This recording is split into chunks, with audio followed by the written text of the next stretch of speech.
Hello guys, Dr. Spooks here. If you enjoy my videos, please click the like button.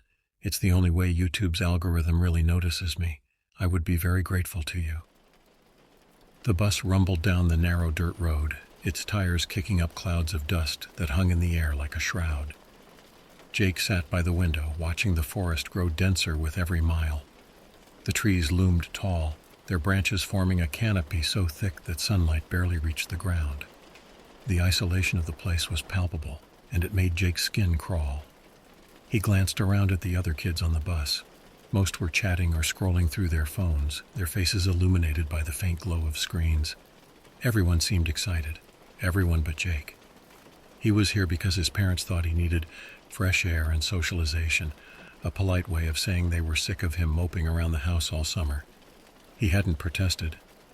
What was the point? It was just a camp. What could go wrong? The bus jerked to a halt, jolting Jake from his thoughts. A wooden sign reading, "Welcome to Camp Willowbrook," stood crookedly by the road, its paint peeling and weathered by time. The counselors stood in a cheerful line, waving as the kids filed out. Their uniforms were a bright, cheery yellow, almost too bright, and their smiles felt forced. "Hey there," a man with a booming voice greeted the group. He introduced himself as Mr. Eric, the head counselor. His eyes crinkled at the corners when he smiled, but there was something in his gaze that made Jake uneasy, a gleam that seemed too rehearsed. "Welcome to Camp Willowbrook, where every day is an adventure." Mr. Eric's enthusiasm was met with scattered cheers. Jake just adjusted the strap of his duffel bag and followed the group toward the cabins. The campgrounds were picturesque, almost idyllic. A clear lake shimmered in the distance, and rows of rustic cabins lined a dirt path, but the perfection felt staged, like a picture on a postcard that didn't quite capture reality. Jake couldn't shake the feeling that the forest was watching them, its ancient trees standing sentinel. Jake's cabin, Cabin 5, housed 5 other boys around his age. They introduced themselves with the usual mix of awkwardness and bravado. There was Marcus, the self-proclaimed athlete, Tyler, a lanky kid with a sarcastic streak, and Ben, who barely spoke but smiled shyly when he did. The cabin smelled of pine and damp wood, a combination that would have been comforting if it weren't for the strange symbols etched faintly into the wooden beams above each bunk. Dinner that night was a communal affair in the large mess hall. The counselors served a hearty meal of spaghetti and garlic bread, their cheerful chatter a stark contrast to the oppressive atmosphere that Jake couldn't shake. Every laugh seemed too loud, every joke too hollow. As the sun dipped below the horizon, the camp transformed. Shadows stretched long and dark across the grounds, and the forest seemed to close in. Jake lay in his bunk that night, staring at the ceiling, the unease gnawing at him. Sleep came reluctantly, and with it a single, unshakable thought. Something about this place isn't right. Jake woke to the sound of birdsong, though it lacked the comforting melody he was used to. The chirping was sharp, almost discordant, like the birds were screaming instead of singing. He shook off the unease, chalking it up to his imagination, and headed to breakfast. In the mess hall, he spotted Emma, the girl he'd briefly noticed on the bus. She had curly auburn hair and a no-nonsense demeanor that made her seem older than the rest. She was sitting with another girl named Lily, who had an infectious laugh. Jake hesitated before approaching, but eventually slid into the seat across from them. "Morning," he said, trying to sound casual. Emma looked up, studying him for a moment. "You're the quiet one, huh?" Jake shrugged. "Just not a morning person." Lily grinned. "Well, you'll have to be. These counselors act like they're running a boot camp, not a summer camp. Did you see the schedule?" She slid a paper across the table. The list was packed with activities some expected, canoeing, hiking, but others seemed odd. Group reflection by the fire, midnight star watching, and special camp gatherings stood out, the vague descriptions doing little to explain what they were. "Special camp gathering, what's that about?" Jake asked. Emma leaned in, lowering her voice. "It's creepy, right? I asked one of the counselors about it yesterday, and they just smiled and said, it's a surprise." "Who plans a surprise at midnight?" Jake's unease deepened. "Sounds weird." "It gets weirder," Lily added. "I heard some of the kids saying this place has a history, like missing campers and stuff." Emma rolled her eyes. That's just campfire stories. Every camp has them. Jake wasn't so sure. His gut told him there was something more to it. He decided to keep his suspicions to himself for now. The morning activity was a scavenger hunt through the woods. Jake ended up paired with Marcus and Tyler, the boys from his cabin. Marcus treated it like a competition, racing ahead while Tyler muttered complaints about the heat and bugs. The forest was beautiful, but disorienting. The deeper they went, the more it felt like the trees were closing in, their gnarled branches intertwining above like skeletal hands. Jake noticed something strange about the forest floor. Symbols carved into rocks and scratched into the dirt. They were similar to the ones he'd seen in the cabin, but here they seemed older, more deliberate. "Hey, check this out," Marcus called, holding up a rusted canteen. "Vintage treasure, right?" Jake's eyes drifted past Marcus to a large tree behind him. Its bark was covered in the same strange carvings. They seemed to pulsate faintly, as if alive. "Let's move," Jake said abruptly, his voice sharper than intended. Marcus frowned. "What's your problem?" "I just don't think we should hang around here." Tyler glanced at the tree and shivered. "Yeah, let's get out of here." As they made their way back, Jake couldn't shake the feeling that they were being watched. It wasn't just paranoia.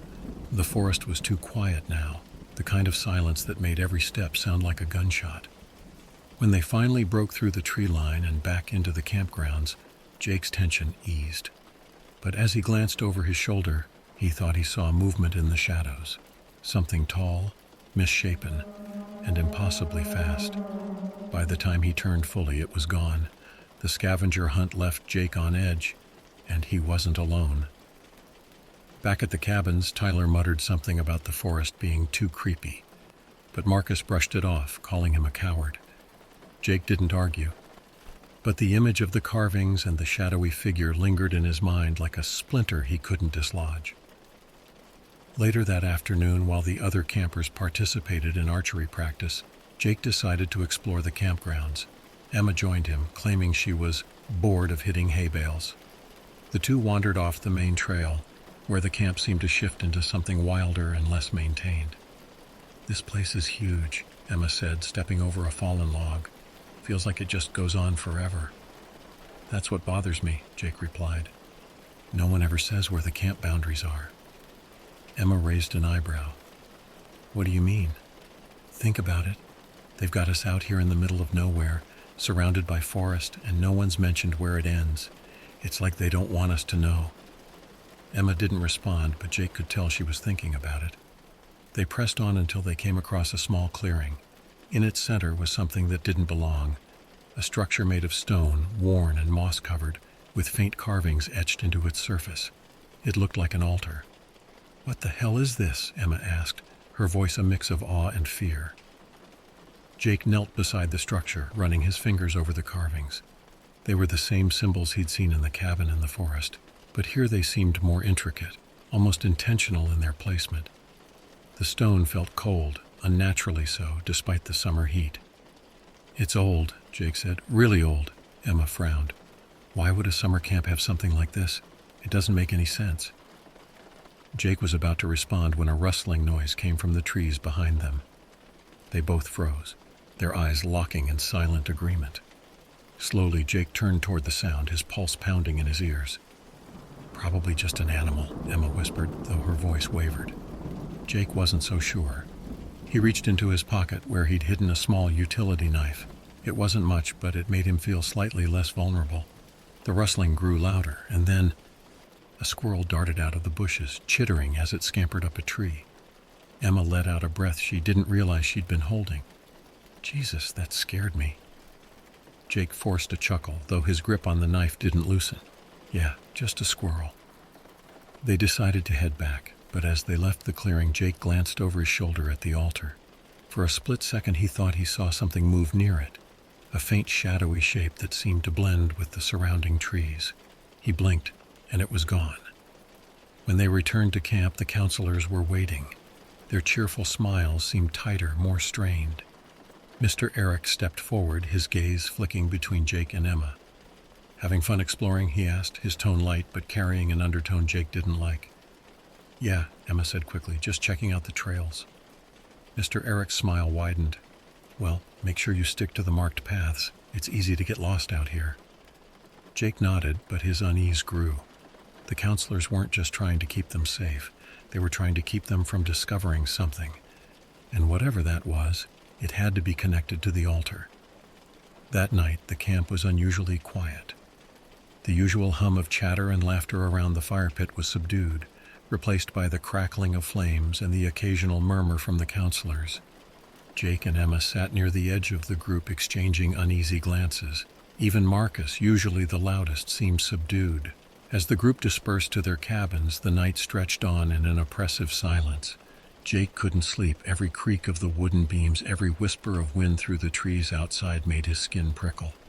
His mind kept returning to the altar, the carvings, and the fleeting shadow he thought he'd seen. Sometime after midnight, he heard it. Footsteps outside the cabin. They were slow, deliberate, crunching faintly on the dirt path.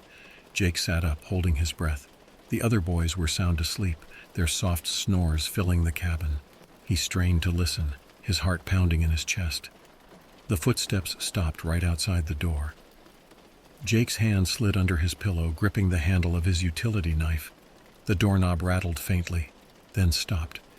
He waited, his muscles tense, but nothing happened. Minutes passed, and the footsteps receded into the distance. By morning, Jake convinced himself it was just a counselor making rounds. But when the sun rose and the campers gathered for breakfast, one of them was missing. Has anyone seen Lily? A counselor asked, her voice calm but her smile strained. The question hung in the air, and an uneasy murmur rippled through the group. Jake's stomach dropped. Lily hadn't been at the fire pit the previous night, but he hadn't thought much of it at the time. She was in cabin 4 last night, Emma said, her voice tight. I saw her before lights out. Maybe she wandered off, Mr. Eric said, his tone light but oddly dismissive. We'll form a search party after breakfast, no need to panic. Jake's hands clenched into fists. No need to panic? A camper had gone missing, and the counselors were acting like it was just a minor inconvenience.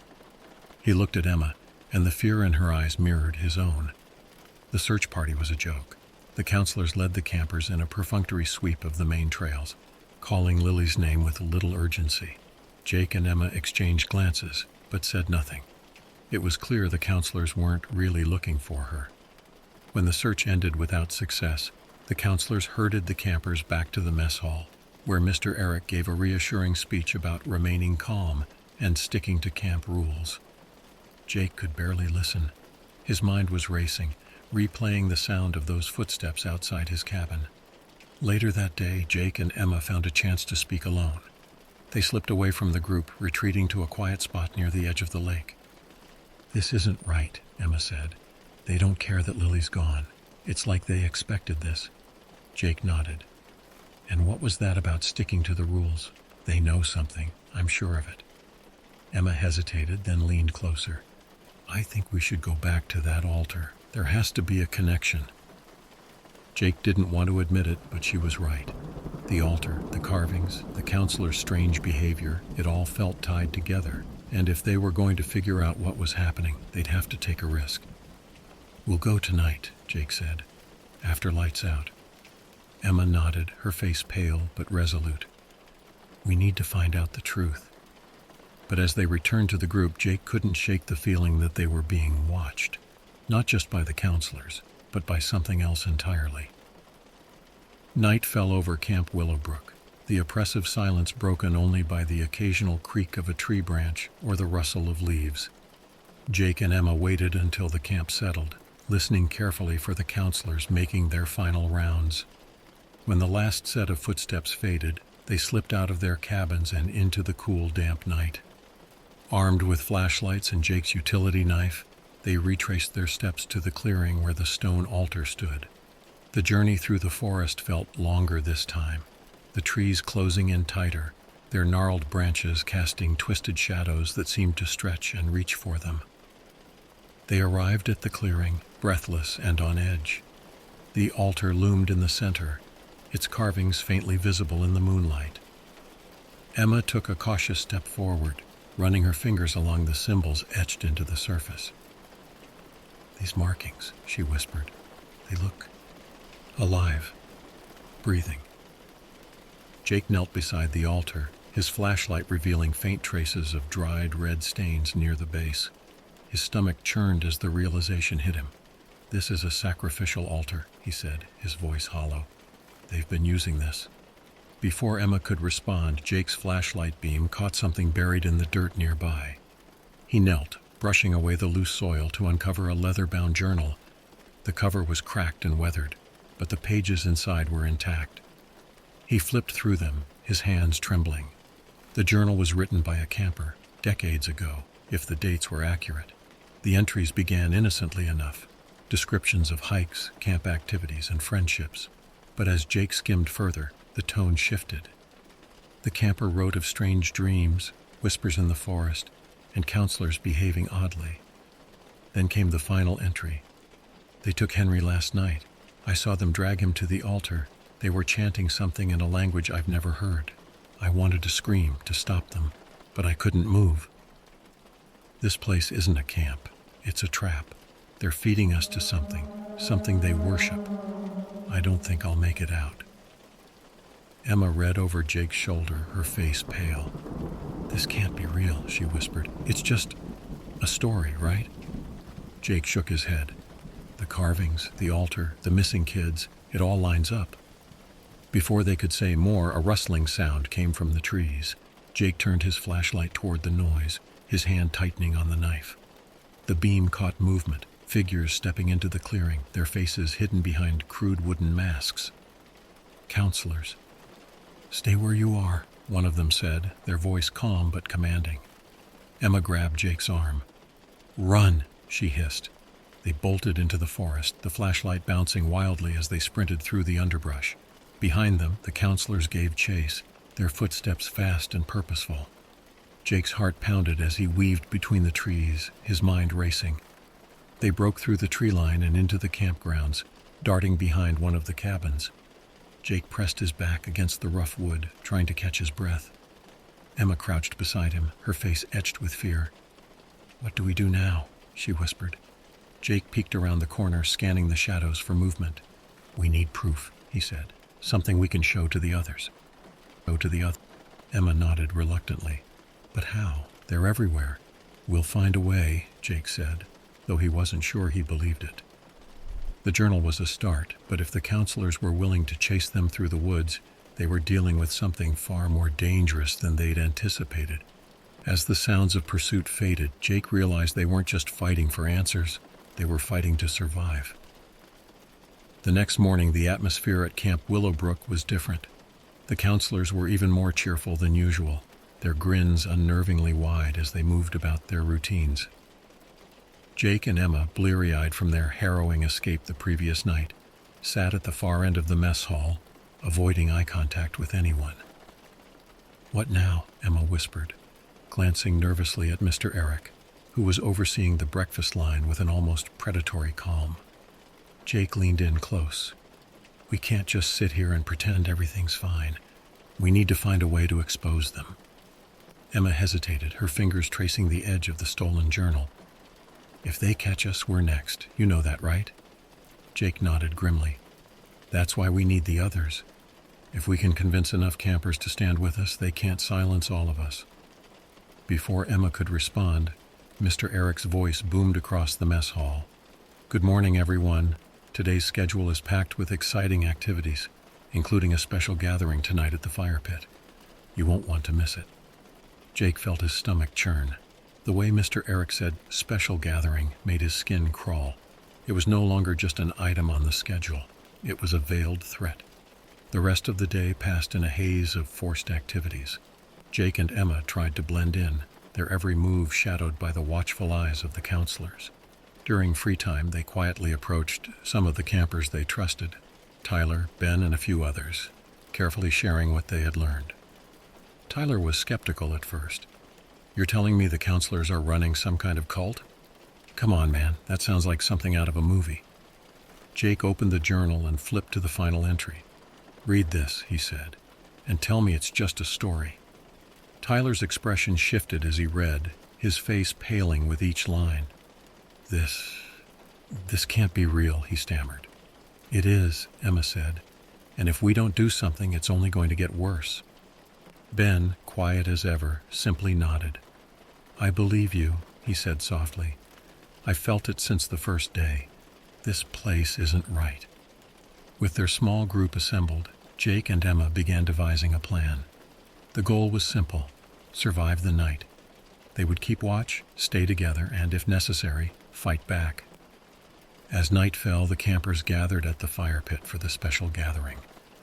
The counselors' cheerful demeanor had morphed into something more solemn, their yellow uniforms replaced with dark robes adorned with the same strange symbols carved into the altar.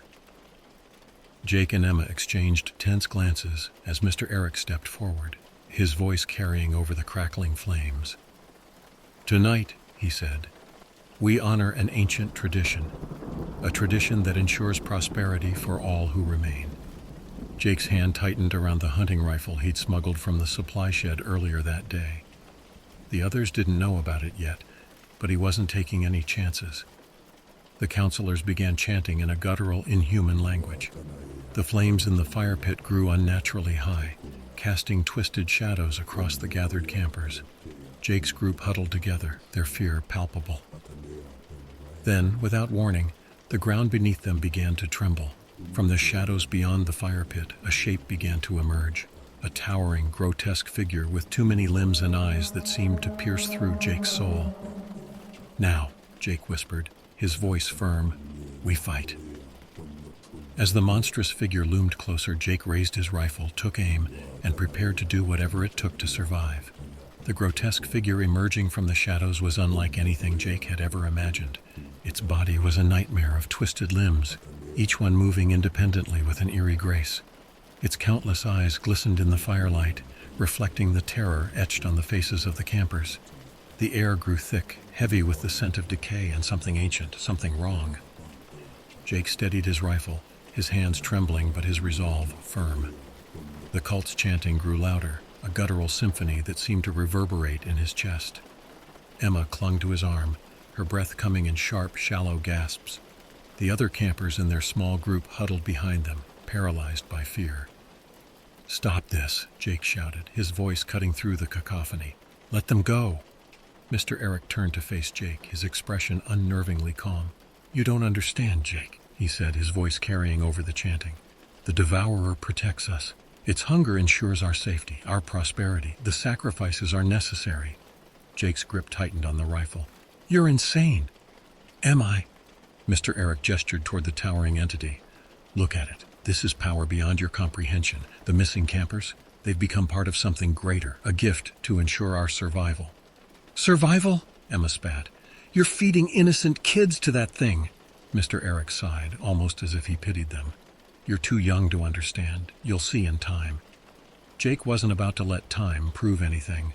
The creature had stopped moving, its myriad eyes fixed on the campers as if studying them. Jake didn't wait for it to make the first move. He raised the rifle, aimed for one of the creature's eyes, and pulled the trigger. The shot rang out, deafening in the still night. The bullet struck true, hitting one of the central eyes with a sickening squelch. The creature recoiled, letting out a guttural roar that shook the ground and extinguished the fire in the pit. Darkness enveloped the clearing, broken only by the pale light of the moon. Chaos erupted. The counselors abandoned their calm facade, lunging toward Jake and the campers. Jake swung the rifle like a club, knocking one counselor to the ground as he yelled for the others to run. Emma grabbed a heavy branch from the ground, swinging it with surprising ferocity to keep another counselor at bay. Move, Jake shouted, firing another shot into the air to scatter the cultists. The creature writhed, its movements erratic as if blinded by the injury. Its rage sent shockwaves through the ground, toppling some of the campers as they scrambled toward the forest.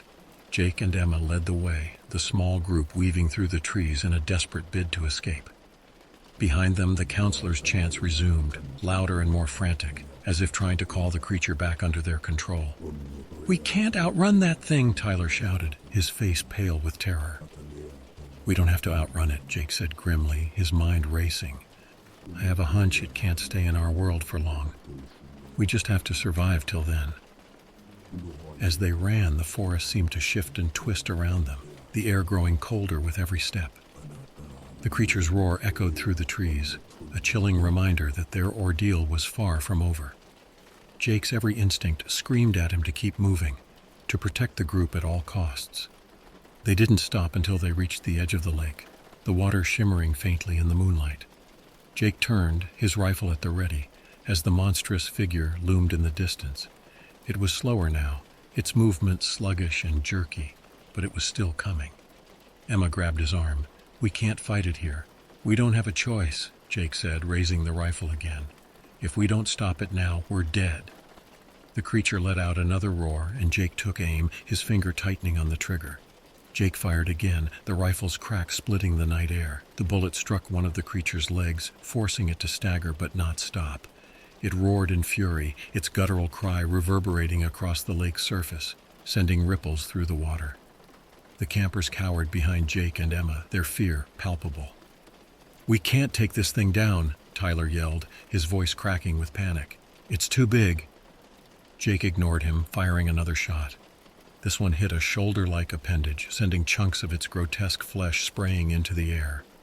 The creature faltered again but didn't fall. It was resilient, impossibly so, and Jake knew they were running out of options. "Emma, take the others and get to the far side of the lake," Jake ordered. "Stick to the shore and keep moving. I'll hold it off." Emma's eyes widened. "Are you insane? You can't fight that thing alone." "Just go," Jake shouted, his voice leaving no room for argument. "If we stick together, it'll catch all of us. You need to get them out of here." Emma hesitated but nodded, her face grim. She grabbed Tyler and Ben, pulling them toward the water's edge. "Come on. We don't have time." The campers reluctantly followed, their movements clumsy with fear. Jake turned his attention back to the creature, which was closing the distance. It moved with a terrifying purpose, each step shaking the ground beneath him. Jake took a deep breath, steadying his aim. His hands no longer trembled. He couldn't afford fear now. He fired again, aiming for its torso. The bullet tore through its flesh, and for the first time, the creature let out a sound that wasn't rage, it was pain. The revelation was brief but significant. This thing could be hurt, it wasn't invincible. Jake adjusted his stance, readying himself for another shot, but before he could fire, the counselors appeared from the tree line. They were no longer trying to hide their intentions.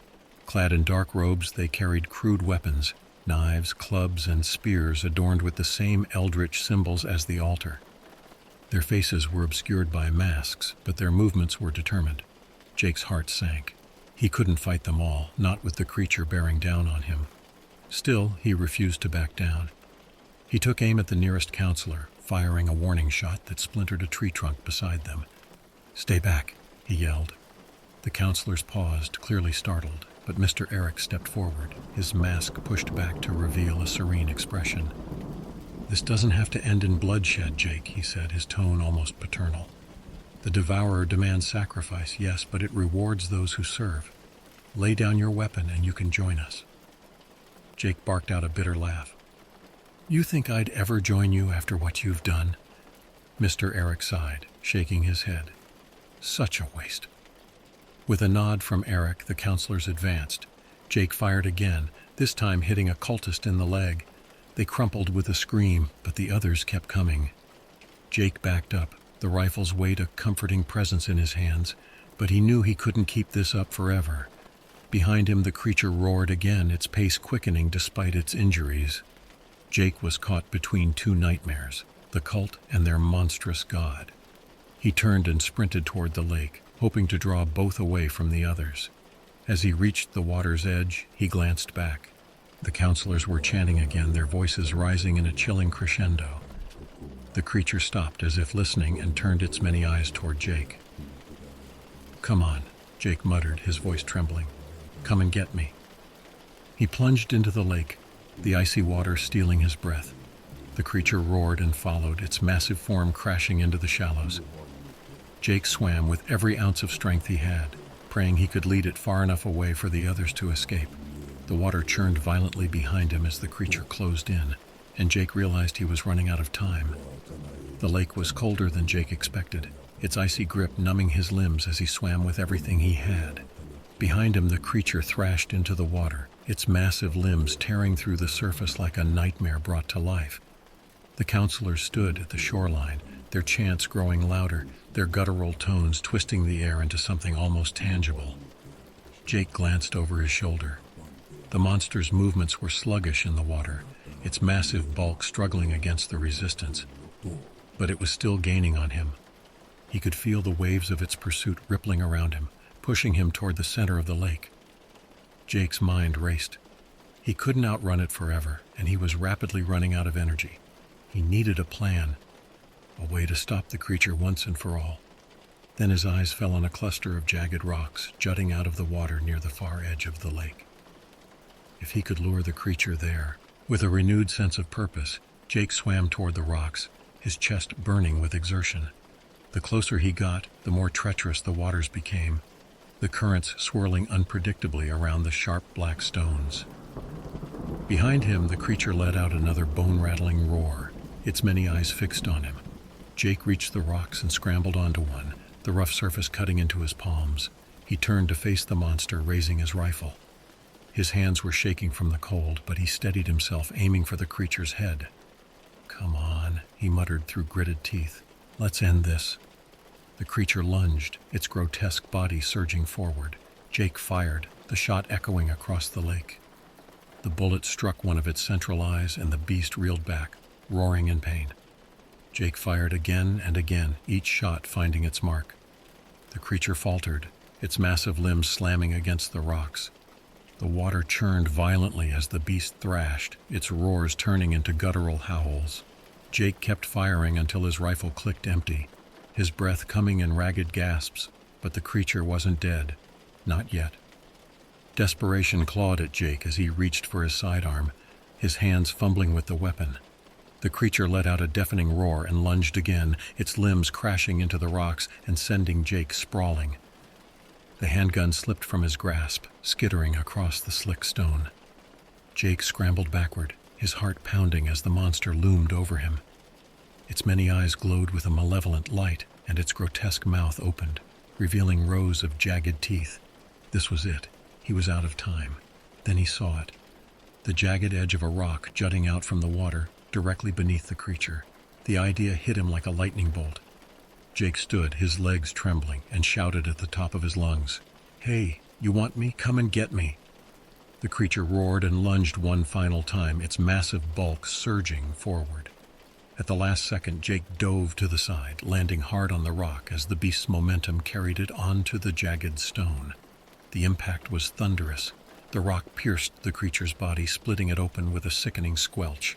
A guttural scream tore through the night as the beast convulsed, its massive limbs flailing wildly before going still. For a moment, everything was silent. Then the creature's body began to dissolve, its form collapsing into a black, viscous sludge that sank into the water. The counselors' chanting stopped abruptly, their voices replaced by panicked shouts. Jake lay on the rock, his chest heaving, his body trembling from exhaustion and cold. The lake was eerily calm now, the only sound the gentle lapping of water against the rocks. He had done it. The creature was gone. But his relief was short-lived. On the distant shore, the counselors regrouped, their silhouettes illuminated by the moonlight. Even from this distance, Jake could see the fury in their movements. This wasn't over yet. Jake dragged himself off the jagged rocks, his body aching and his limbs trembling from exhaustion. The lake felt eerily still now, the oppressive presence of the creature gone, but he knew his fight wasn't over. The counselors stood on the shore, their dark robes billowing in the night breeze, their furious shouts carrying across the water. He slipped back into the lake, swimming toward the far shore where Emma and the others had fled. Every stroke sent sharp pains through his shoulders and chest, but he pushed through, his mind singularly focused on survival. He had to reach them. He had to get them out. When Jake finally reached the far shore, Emma was there, waiting, her face pale but determined. "You're alive," she breathed, helping him out of the water. Tyler and Ben emerged from the trees behind her, their faces a mixture of relief and fear. "What happened?" Emma asked as Jake caught his breath. "It's gone," Jake said between gasps. "The thing, it's dead, but the counselors, they're coming." Emma's face hardened. "We have to go, now." The group moved as quickly as they could through the dense forest, the moonlight their only guide. The counselors' voices echoed in the distance, their shouts growing louder as they closed the gap. Jake kept his rifle slung over his shoulder, now empty, and gripped his sidearm tightly, its weight a small comfort despite the overwhelming odds. As they ran, the forest seemed to open up, the oppressive trees thinning until they stumbled onto a gravel road. Jake's heart leapt. They were out of the campgrounds. Headlights appeared in the distance, a vehicle approaching fast. Jake stepped into the road, waving his arms frantically. The truck screeched to a halt, and the driver, a grizzled man in a ranger uniform, jumped out. "What the hell's going on here?" the ranger demanded, his eyes darting between the kids. "There's a cult," Jake said breathlessly. "At the camp. They're trying to kill us." The ranger didn't question them. He gestured to the truck. "Get in, now!" The kids piled into the truck's cab, and the ranger slammed on the gas, speeding away from the camp. In the rearview mirror, Jake saw the counselors emerge onto the road, their dark robes stark against the pale moonlight. They didn't chase the truck. They simply stood there, watching, their silhouettes ominous and unmoving. In the days that followed, the authorities arrived at Camp Willowbrook. The counselors had vanished, the campgrounds abandoned, and no trace of the monstrous creature or the altar remained.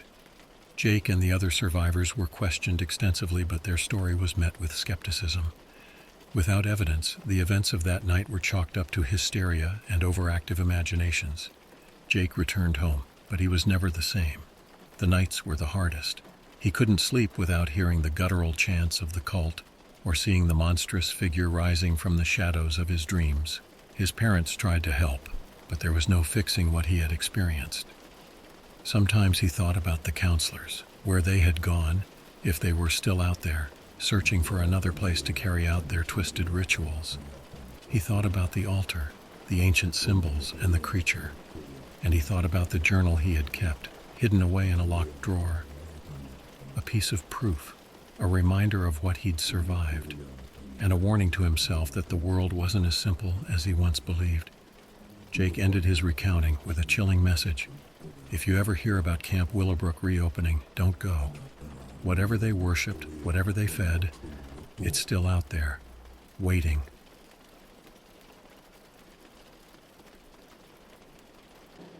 How I destroyed my life on the dark web? Yes, you heard that right. I destroyed my life on the dark web. You are asking yourselves how. Well, first, let's start at the beginning. I was just a normal 19-year-old that just finished high school, and I needed to start college. I parted ways with most of my close friends and classmates, so when I started college, I found new friends. These new friends were Miller and Mike. They were my classmates, and they always seemed kind of sketchy if you ask me, but they were good friends. They were the only ones I had. I didn't know them for long, but we would always spend a lot of time together. We would play games, go to drink coffee together, and stuff like that. Miller was an expert with computers. That dude was a nerd when it came to computers. He knew everything. Mike was not as good as him, though. And me, I was studying software engineering, but I was not that knowledgeable about computers. So one day I heard Miller and Mike talking about a shadow web. I had no clue what that is, so I just ignored it. But one day when I was bored and alone, I tried to search on Google for shadow web.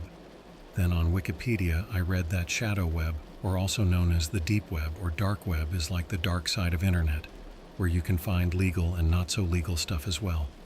Now this got me curious.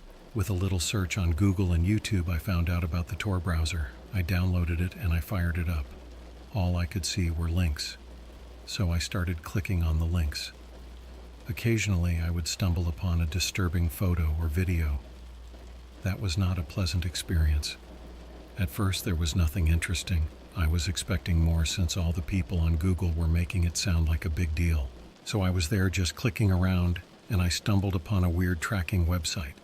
All you needed to do was just type someone's name and the town where they are living. I was hesitant to type it at first, but then curiosity got the best of me. I typed my name and my town, then the small circle on the page that shows up when loading started spinning. So, I was just waiting, and a big text written in red letters showed up. One result found. I clicked on it, and it showed my address. And also live feed from my webcam. It took a picture of me. I tried to cover the webcam, but it was too late. I got scared and closed the Tor browser. Then I shut off my computer and even unplugged it from the electricity. That night I went to bed kinda shaken, kinda scared as well. That night somehow passed, and the next morning I went to Miller and Mike and I told them what I did. When I told them about the website and the camera feed and the picture that was taken of me, Miller's facial expression changed. When I saw his face, I got terrified. He knew everything about computers, so when he made that face, I knew I screwed up. Then Miller said, "Are you stupid? How can you go on the dark web and not unplug your webcam and microphone? And did you have some kind of VPN to be safer?" I said no. "Well, what were you thinking then? And where did you hear about the dark web? You seemed like a good kid, someone who is not doing that kind of stupid shit." I told him that I heard them talking about shadow web and I got curious and I searched for it on Google. Miller and Mike looked at each other and said, "That is why we didn't tell you, dude. We know that you are one curious son of a... I cannot believe this happened because you hurt us." Miller said, "Well, what has happened has happened." Miller asked me if I remember what website I went to. I answered no. He said, "Okay, let's just wait for a couple days and see if something happens." He also told me to stay in public places with a lot of people. I said, "Okay." Then the classes started. While the classes were still going on, I couldn't stop shaking my leg. I was nervous and scared, to be honest. And then somehow the classes were done. Miller and Mike went home. So did I. That is when I noticed someone weird. It was an older guy. It was like he was following me. I turned right once and I kept looking over my shoulder. He also turned right and came my way. Then on the other street I turned right again. He also did. I knew if I turned right again and he was still coming after me, he is definitely following me. I turned right and there he was. So it was confirmed. This dude was following me. I called Miller fast, but he did not pick up. Then I tried Mike. Thanks to God, he picked up. I told him that someone is following me. He said, "What do you mean he is following you? How do you know that he is following you?" I answered kind of angrily and scared at the same time. Don't ask too many stupid questions, I just know. And then I asked him, "What should I do?" Mike said, "I don't know, maybe go to a place where there are a lot of people and try to lose him, or maybe just go to the police station." I told Mike I will try to lose him in the crowd. I went to the street that was close by where you can find tons of people around this time of the day. I just entered the crowd and started running. After a while I turned right to a street where I hid. I lost him. Then I got into a taxi and I went home. The first thing I did when I entered my house was to lock every door, and I didn't turn on too many lights. I went to my room and started thinking about the stupid thing I've done. Then Miller called me and asked, "What's up, dude?" I told him about my problem. Then he said, "I don't want to be rude, but you put this on yourself. I may be good with computers and stuff, but I am not the police or FBI. I really don't know how to help you, dude. Sorry." I told him no problem. I know I put this on myself. I told him we will talk tomorrow at college and hang up on him. I couldn't go to sleep because I was too scared. But somehow I forced myself. Finally, I fell asleep. And then in the morning when I woke up and when I looked up through the window, I saw that man standing in front of my house. I got scared and panicked. I grabbed my laptop and I exited from the back door. Luckily, he didn't see me. I went to a cafe to the other side of town. And I still hadn't learned my lesson. I covered the webcam on my laptop and I fired up the browser Tor again. This time I was looking on how to get rid of a stalker. And I found another website that says for $300 in Bitcoin, they will beat anyone anytime in less than 24 hours. So I paid them. Then I called Mike and asked if I could stay for the night. I didn't tell him about the man finding my house. I just told him that I just didn't want to be alone because the time is passing slower that way.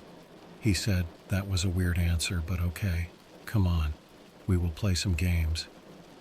Eventually the morning came and I went to my house. I was just waiting to see if the stalker would show up again. After 4 hours there he was, in front of my house. Not only I got stalker, I also got scammed for $300. I was done. I just had enough. I went to the kitchen, I grabbed a knife. I hid it in my belt, and I went outside. I went straight to the man and asked him, "What the hell is your problem?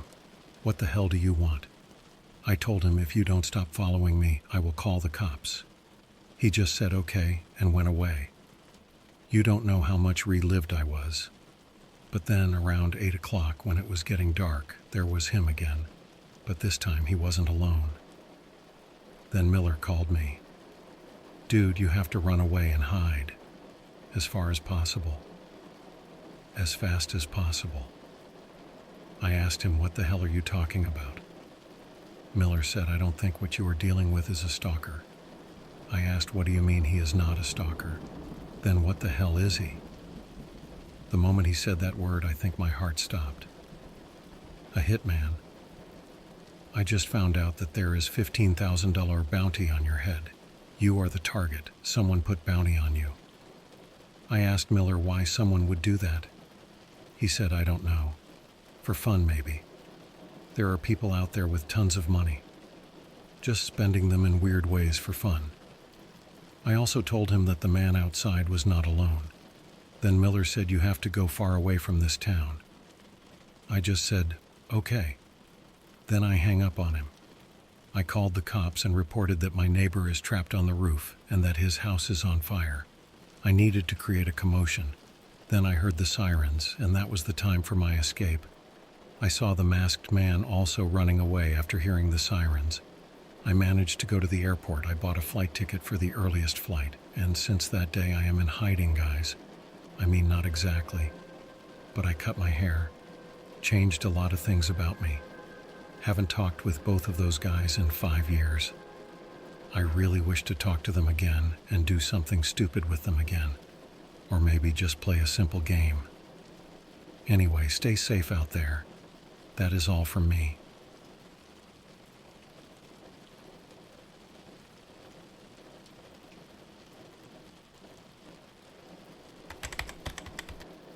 I've always been into tech stuff. Ever since I was a kid, I loved messing around with computers and exploring the internet. I thought I knew what I was doing, but sometimes curiosity can take you places you really shouldn't go. So, I was on this forum one day, the kind where people talk about urban legends and conspiracy theories. It's a good way to kill time, you know? Anyway, someone posted a weird message about a hidden directory on the dark web. They claimed it had old, classified documents from World War I and World War II. These documents supposedly detailed secret experiments on the power of the human mind. The post was deleted pretty fast, but not before I copied the link. I couldn't help myself. I had to see what it was about. So, I set up my VPN to stay anonymous and dove in. The dark web is a creepy place. It's like walking through a pitch-black maze, never knowing what you're going to find. But eventually, I found the directory. It was called Project Mindscape. The documents looked ancient, like scanned pages from old typewriters. The first one I opened was titled Project Spectre, Astral Projection Experiments 1915. It described experiments by the British military during World War I. They took soldiers and put them through crazy training to try and make them have out-of-body experiences. The idea was that these soldiers could project themselves into enemy territory, spy, and then come back to their bodies. One guy, Private Thomas Wilkes, seemed to be really good at it. The report said he could leave his body and sneak through enemy lines, bringing back detailed info that was later confirmed by actual reconnaissance missions. But things started to get creepy. Wilkes began talking about a shadow man he saw while he was out of his body. This shadow man would follow him, whispering things he couldn't understand. At first, the scientists thought it was just hallucinations from stress. But then other soldiers started seeing the shadow man too. There were transcripts of interviews with these soldiers. Corporal James Hargrove said the shadow man stood at the foot of his bed at night, even when he wasn't projecting. Another guy, Sergeant Michael O'Leary, was found dead in his quarters, a look of pure terror on his face. They said he had a heart attack, but the soldiers believed the shadow man killed him. Reading this, I felt a chill down my spine. The details were so vivid, it was hard to think they were just made up. But I kept going and opened the next file. It was more about Project Spectre, but now they were combining astral projection with energy medicine. They thought manipulating the body's energy fields could boost the soldiers' abilities and protect them from the Shadow Man. They tried acupuncture, Reiki, even implanted crystals in the soldiers. But things got worse. The soldiers started having terrifying nightmares even when they weren't projecting. Some felt like they were being torn apart from the inside. One guy, Lieutenant Edward Mallory, said he encountered something worse than the Shadow Man. He called it the Void, a place where everything was swallowed up, light and sound and all. Mallory said the Void tried to pull him in. After that, he was never the same.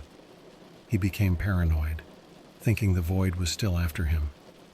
He stopped eating and drinking, saying it was all poisoned. Eventually, they had to sedate him. The final report said he was sent to a mental institution where he died in 1921. I couldn't stop reading. The more I read, the more disturbing the documents became.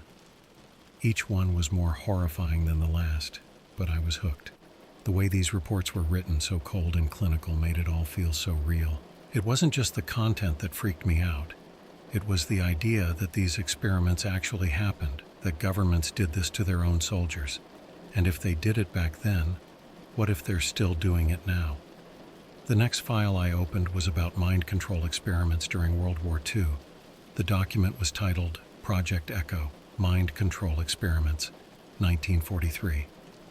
This stuff was even crazier than the first batch of documents I read.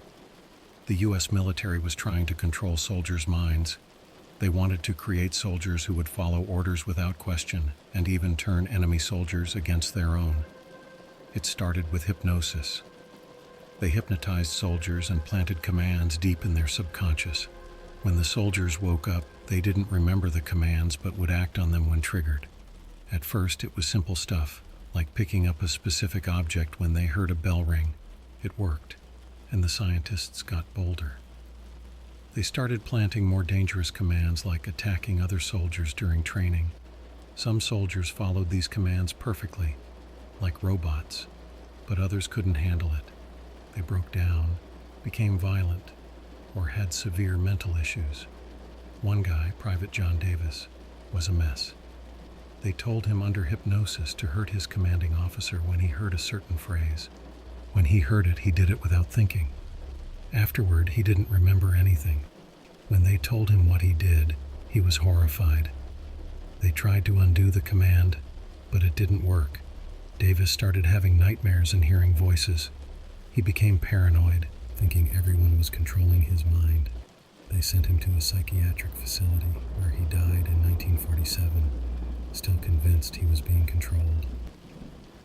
As I read this, I felt a mix of horror and disbelief. These were real experiments described in cold clinical detail. The idea that governments could manipulate minds so easily was terrifying. The document then talked about using drugs to control soldiers. They experimented with different chemicals to see how they could change thoughts and behavior. One drug, called Compound X, made soldiers very suggestible, willing to follow any order. The reports included transcripts of sessions where soldiers under the influence of Compound X were told to do dangerous things. One soldier was told to walk off a second-story balcony. He did it without hesitation and broke both his legs. Another was told to hold his hand over an open flame. He did it, and his hand burned, but he didn't flinch. The scientists saw these results as successes. They noted how effective the drug was at breaking down a person's will, but the side effects were terrible. Soldiers who were given Compound X often had long-term psychological problems. They had hallucinations, extreme paranoia, and violent outbursts. Many ended up in mental institutions or took their own lives. The most disturbing part was about remote mind control. The scientists thought they could control people from a distance using radio waves. They built devices that emitted low-frequency signals aimed at influencing brain activity. There were reports of soldiers suddenly changing behavior when these devices were turned on, becoming docile and obedient. One experiment involved a group of enemy prisoners. The scientists put the devices in their cells and turned them on.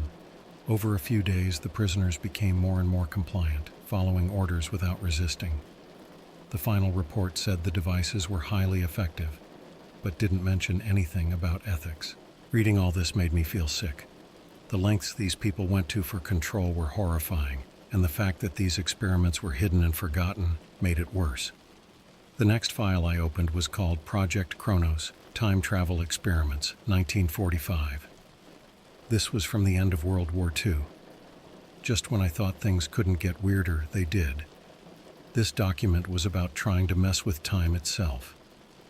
The scientists thought they could send stuff, and eventually people, backward and forward in time. They started small, trying to make clocks run backward.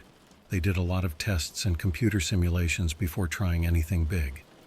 The first success was with a small metal ball. They put it in a special chamber and zapped it with different kinds of radiation and magnetic fields. According to the report, the ball disappeared for about 5 minutes and then came back. The scientists were excited. They checked the ball and found something strange. It looked like it had aged almost a year in the 5 minutes it was gone. Next, they tried it with living things, starting with lab rats. They put the rats in the chamber and did the same thing. Most of the rats came back fine, but sometimes they came back dead or horribly mutated. The report said the success rate was around 70%, but the failures were pretty gruesome.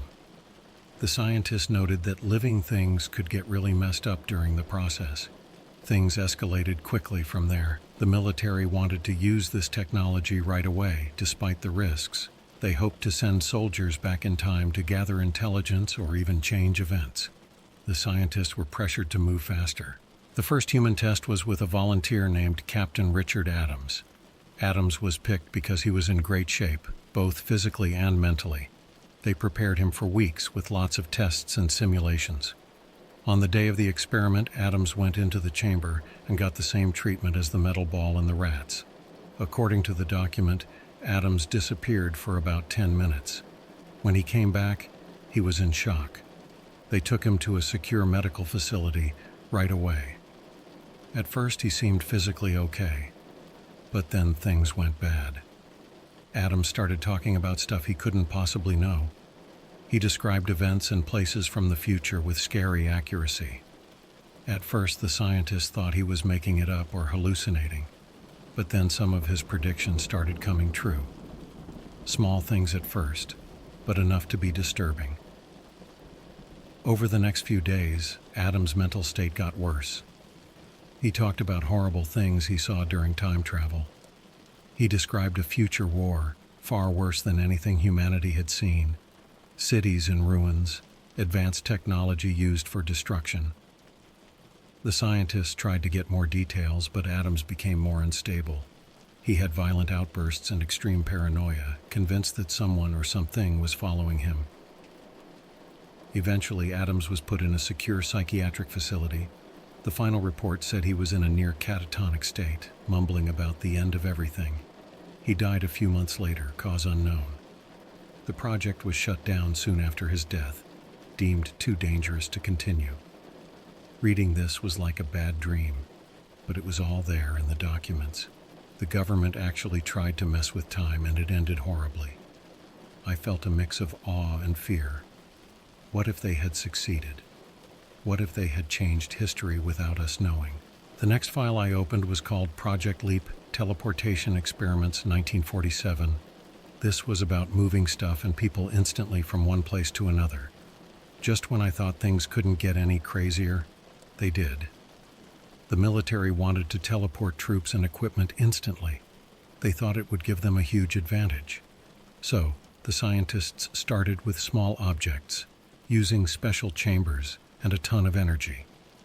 The first tests were with small things like coins and pieces of metal. They put the objects in one chamber and tried to make them appear in another chamber a few feet away. At first, nothing happened, but then they started having some success. The objects would disappear from one chamber and reappear in the other, though sometimes they came back damaged or slightly altered. Next, they tried bigger objects like crates and machinery. The success rate was lower, And there were more problems. Some objects came back missing parts or fused with other materials. The scientists noted that the process was still unstable and needed more work. Then they moved on to living things, starting with small animals like mice and rabbits. The results were mixed. Some animals reappeared fine, while others came back dead or horribly mutated. The scientists were worried about the risks, but were pressured to keep going. The first human test was with a volunteer named Sergeant James Wallace. Wallace was in great shape and eager to help.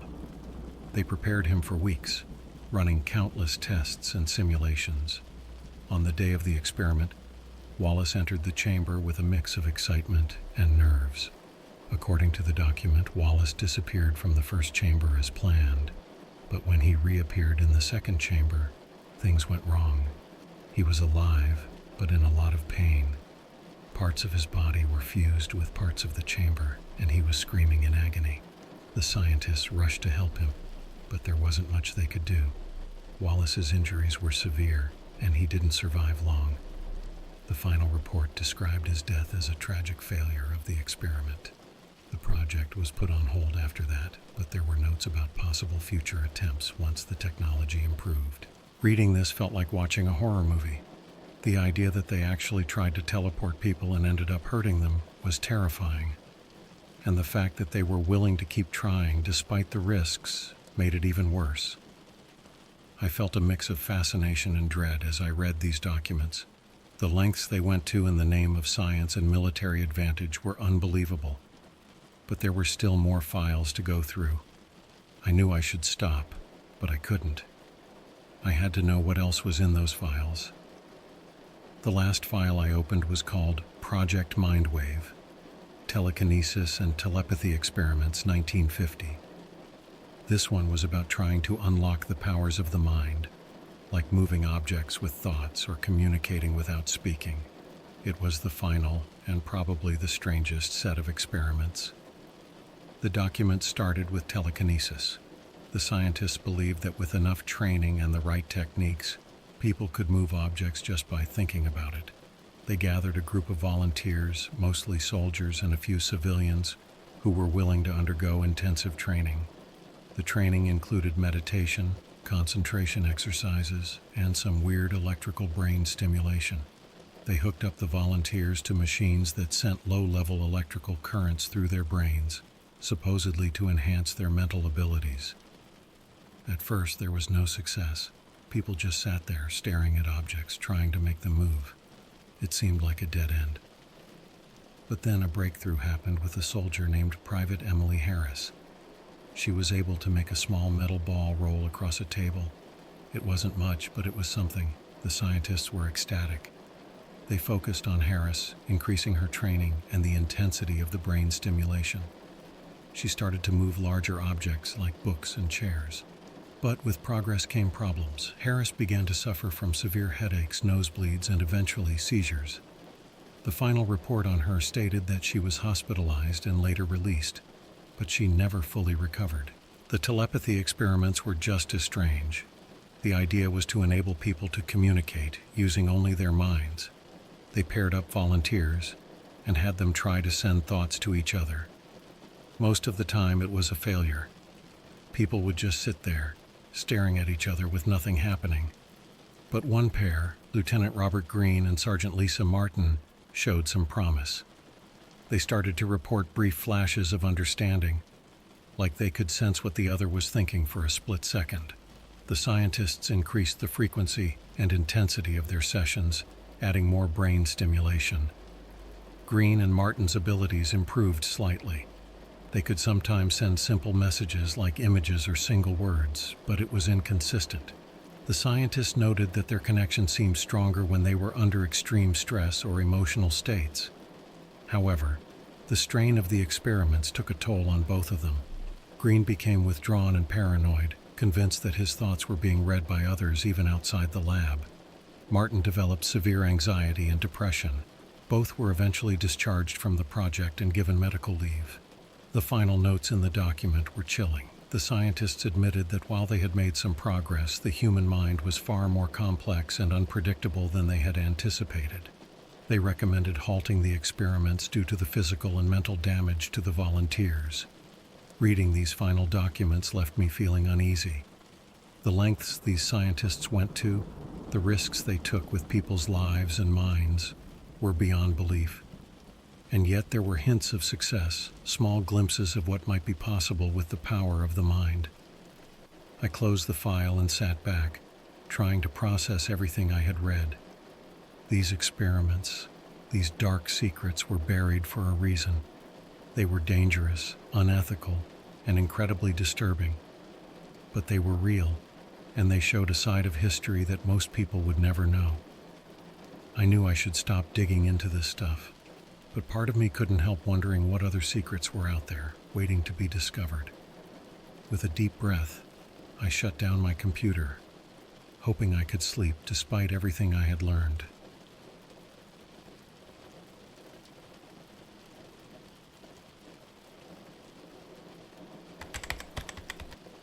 Hey everyone, I've never posted here before, but I need to share this with someone. It's a long story and still hard for me to believe it happened. Please bear with me because every word of it is true. So, a few months ago I got really into the supernatural stuff. Ghosts, demons, the afterlife. I've always been fascinated by it. I read everything I could find. Then I found this thread about making your own Ouija boards. The regular ones felt like toys to me and I wanted something real. That's when I made the worst decision of my life. One night I was browsing the dark web. I know it sounds stupid, but I found a seller offering cursed wood, perfect for spirit boards. The description was short and mentioned the wood came from a tree used in ancient rituals. It sounded sketchy, but I was intrigued. So I bought it. It was expensive, and the whole transaction was shady, but I didn't care. A week later, a small package arrived at my door. Inside was a single plank of dark, almost black wood. It was heavy and cold to the touch. There was also a note in some language I couldn't read. The only words I understood were beware and soul. Creepy, but I brushed it off as part of the experience. I spent the next few days making my Ouija board. I sanded the wood, carved the letters and numbers, and stained it with a deep crimson varnish. The planchette was made from the same wood, shaped into a triangle. When I finished, I felt proud but also uneasy. Something about it felt off, but I ignored it. The first time I used the board was on a quiet Sunday evening. I set it up in my living room, lit a few candles, and sat down with my fingers on the planchette. I was alone, which is how I wanted it. If this was going to work, I needed to focus. I started with simple questions. Is anyone here? Can you hear me? Nothing happened at first, just silence. But then the planchette started to move. At first I thought it was my imagination, or maybe my hands twitching. But it kept moving, spelling out words. Hello, grandson, miss you. My heart pounded. The words were from my grandparents. They passed away when I was young, but I had fond memories of them. I teared up as the conversation continued. They said they were proud of me and were always watching over me. It felt comforting but also surreal. Then things got weird. The planchette's movements became erratic, the messages less clear. Pain, suffering, help us. My grandparents never talked like this. The comforting presence I felt was replaced by a cold, sinister feeling. I tried to end the session, but the planchette wouldn't stop. It spelled out, not them, never them. I pulled my hands away, heart racing, and stared at the board. What had I done? I felt nauseous and terrified. I wanted to believe it was just a trick, my mind playing games. But deep down, I knew something was very wrong. I put the board away, trying to convince myself I wouldn't use it again. But the feeling of dread lingered. I started having nightmares, vivid and horrifying, always involving my grandparents and that board. In the dreams, they screamed at me, their faces twisted in agony, reaching out to drag me into darkness. I would wake up sweating, their cries echoing in my ears. As days passed, I became more paranoid. Shadows seemed to move in the corners of my vision, and I heard whispers at night. My once cozy home felt like a prison, every sound amplifying my fear. I knew I had to do something, but I didn't know what. Then one night, I heard it. A voice, clear as day, coming from the living room. It was my grandfather's voice calling my name. I froze, my blood turning to ice. I wanted to believe it was just another nightmare, but I was wide awake. I couldn't ignore it any longer. I gathered my courage and went downstairs. The house was eerily quiet except for the faint sound of my name being called. The Ouija board was on the coffee table, the planchette in the center. I took a deep breath and placed my fingers on it again. "What do you want?" I asked, my voice shaking. The planchette moved faster this time. "Soul," it spelled out. "Yours." My heart skipped a beat. I tried to lift my hands, but I couldn't. They felt glued to the planchette. The room grew colder and I could see my breath. The candles flickered and went out, plunging the room into darkness. Suddenly I felt a searing pain in my chest, like something was trying to rip my soul out. I screamed, but no sound came out. The last thing I remember before blacking out was a pair of glowing red eyes staring at me from the darkness. When I woke up, it was morning. The candles were out, and the room was freezing. The board was gone, the planchette broken into pieces. I was lying on the floor, my body aching all over. I struggled to get up, my mind racing. What had happened? Was it all a dream? I wish it were. The bruises on my chest told a different story, and the feeling of dread, the sense of being watched, never left me. I know now that I messed with something I shouldn't have. That wood, that cursed wood, brought something into my life that I can't get rid of. I don't know what to do. I've tried everything to cleanse my house, to rid myself of this evil presence, but nothing works. It's always there, lurking in the shadows, waiting. And the worst part? I can still hear my grandparents' voices, crying out for help, begging me to save them, but I can't. I'm trapped, just like they are. And I fear it's only a matter of time before whatever it is that's haunting me comes to claim my soul for good. After that night with the board, things just got worse. I started feeling like someone was always watching me. My house felt different, like it wasn't really my home anymore. At first it was small stuff. I'd find books moved around or doors open that I knew I had closed. Then it got more intense. One night I came home from work and all the kitchen drawers and cabinets were open. Every single one. It was like someone had gone through everything. I closed them all, but the feeling of being watched didn't go away. The whispers were the worst. At first they were soft, like someone talking in another room. I couldn't make out what they were saying, but I knew they were there. Sometimes they sounded like my grandparents, but other times it was a voice I didn't recognize. It was cold and mocking. I couldn't sleep. The nightmares were so bad. My grandparents' faces twisted in pain, screaming for help. I'd wake up drenched in sweat, my heart racing. I tried taking sleeping pills, but they didn't help. The dreams just got more vivid. One night, I woke up and felt a heavy weight on my chest. I couldn't move or breathe. It felt like something was sitting on me, crushing me. I managed to turn on the lamp next to my bed and the pressure disappeared. I was alone in the room, but I knew something had been there. Desperate, I turned to the internet for help. I read about people having similar experiences and tried everything they suggested. I burned sage, sprinkled salt around the house, and even got a priest to bless the place. Nothing worked. If anything, things got worse. The last straw was one night when I was watching TV. I was trying to distract myself from the fear that was always there. Suddenly, the TV turned off by itself. I tried to turn it back on, but it wouldn't work. Then the lights in the room started flickering, and I heard a loud crash from the kitchen. I ran to the kitchen and found the cabinets open again, but this time all the dishes were smashed on the floor. The air was freezing, and I could see my breath. I turned around and saw a shadow in the corner of the room. It had no features, just a dark shape.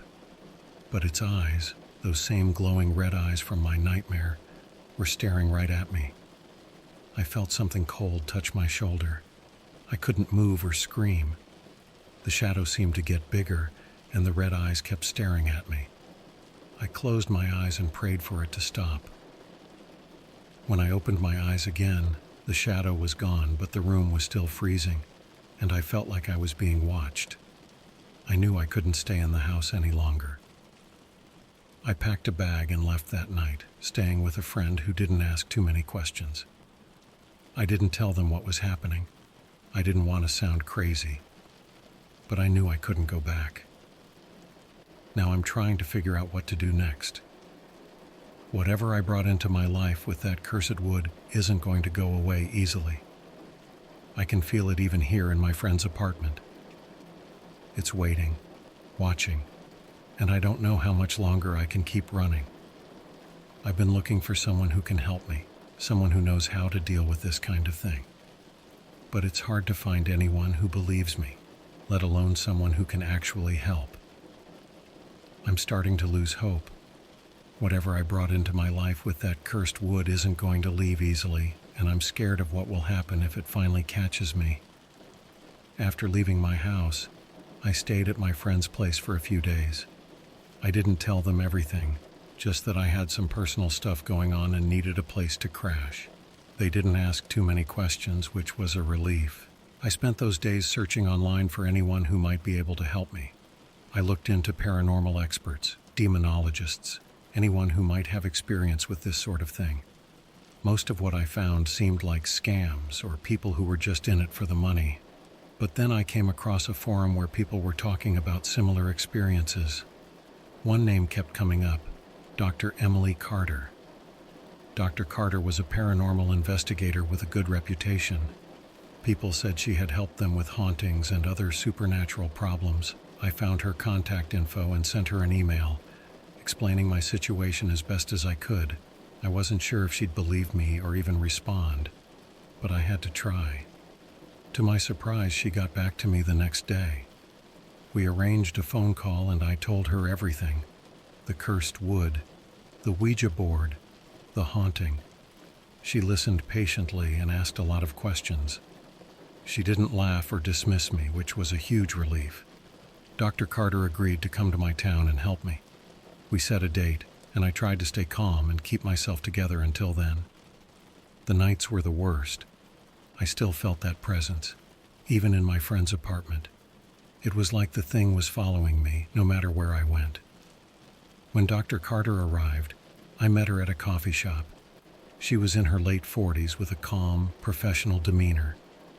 We talked for a while, and she explained her approach. She believed in a mix of scientific and spiritual methods, and she was confident she could help me. We went back to my house together. It felt strange to be there after all that had happened. Dr. Carter set up some equipment, cameras, audio recorders, and a few other devices I didn't recognize. She also brought some items for a cleansing ritual. We started with a walkthrough of the house. She asked me to describe everything that had happened and where it occurred. As we moved from room to room, the atmosphere felt heavier, like the air was thicker. When we got to the living room, where I had used the Ouija board, Dr. Carter stopped and frowned. "This is where it's strongest," she said. "The energy here is very negative." She set up her equipment around the room and began the cleansing ritual. She used sage, holy water, and some other herbs and crystals. I followed her instructions, repeating the words she said. As we did this, I felt a mix of fear and hope. I wanted so badly for this to work. During the ritual, strange things started happening. The temperature in the room dropped and we could see our breath. The candles we had lit flickered wildly, and I heard those whispers again, louder this time. Dr. Carter remained calm, continuing the ritual with determination. Suddenly, one of the cameras picked up a loud noise like a growl. Dr. Carter glanced at the screen, and then at me. "It's reacting," she said. "We're getting close." The room felt like it was closing in on us. I could see shadows moving, and the whispers turned into angry shouts. I felt something cold brush against my arm, and I jumped. Dr. Carter told me to stay focused and not to break the circle we had formed. Finally, after what felt like hours but was probably only minutes, the atmosphere started to lighten. The shadows receded, and the temperature began to rise. Dr. Carter completed the ritual, and we both let out a sigh of relief. "It's not over," she said, "but we've weakened it. You need to stay strong and not show fear. I'll give you some things to help protect you." She handed me a small pouch of herbs and a crystal, telling me to keep them with me at all times. She also gave me some instructions for daily rituals to keep the negative energy at bay. Dr. Carter stayed in touch over the next few days, checking in on me and offering advice. Things were better, but I could still feel a lingering presence. It wasn't as strong as before, but it was there, waiting. I knew this wasn't going to be an easy fight. Whatever I had unleashed wasn't going to give up that easily, but at least now I had some tools and support to help me through it. I just hoped it would be enough. After Dr. Carter left, I tried to follow all her advice. I did the daily rituals she recommended and kept the pouch of herbs and the crystal with me at all times. For a while, things seemed to calm down. The whispers were quieter, and the sense of being watched wasn't as strong. But then about a week later, things started to get worse again. It began with small things, like shadows moving in the corner of my eye and objects being out of place. One night I was in bed and felt something cold touch my foot. I jerked awake and saw nothing there, but the feeling of dread was back. I called Dr. Carter, and she told me not to panic. She said these things take time and that I needed to be patient and persistent. She suggested I keep a journal of everything that happened, so I could see if there were any patterns. So I started writing down every strange thing I experienced. The activity picked up quickly. Doors would slam shut on their own, and I'd hear footsteps when no one else was home. One night I came home from work and found deep scratches on the walls. They weren't there that morning. It looked like something with claws had been going at the walls. I felt like I was losing my mind. Sleep was nearly impossible. Every time I closed my eyes, I'd hear those whispers or feel something cold touching me. I was constantly on edge, jumping at every little noise. My friends noticed something was wrong, but I couldn't tell them the whole story. They wouldn't believe me. One night, things got really bad. I was sitting in the living room trying to watch TV and take my mind off things. Suddenly, the lights started flickering and the TV turned off by itself. The room grew cold, and I could see my breath. I felt a presence behind me, and when I turned around, I saw those red eyes again staring at me from the dark corner of the room. I grabbed my phone and called Dr. Carter.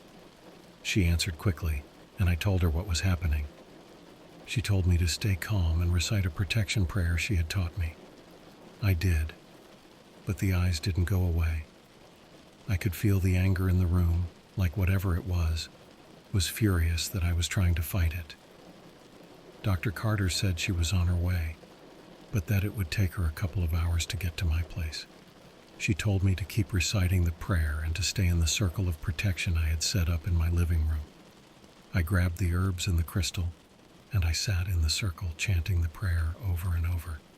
The temperature in the room kept dropping, and the whispers turned into loud, angry voices.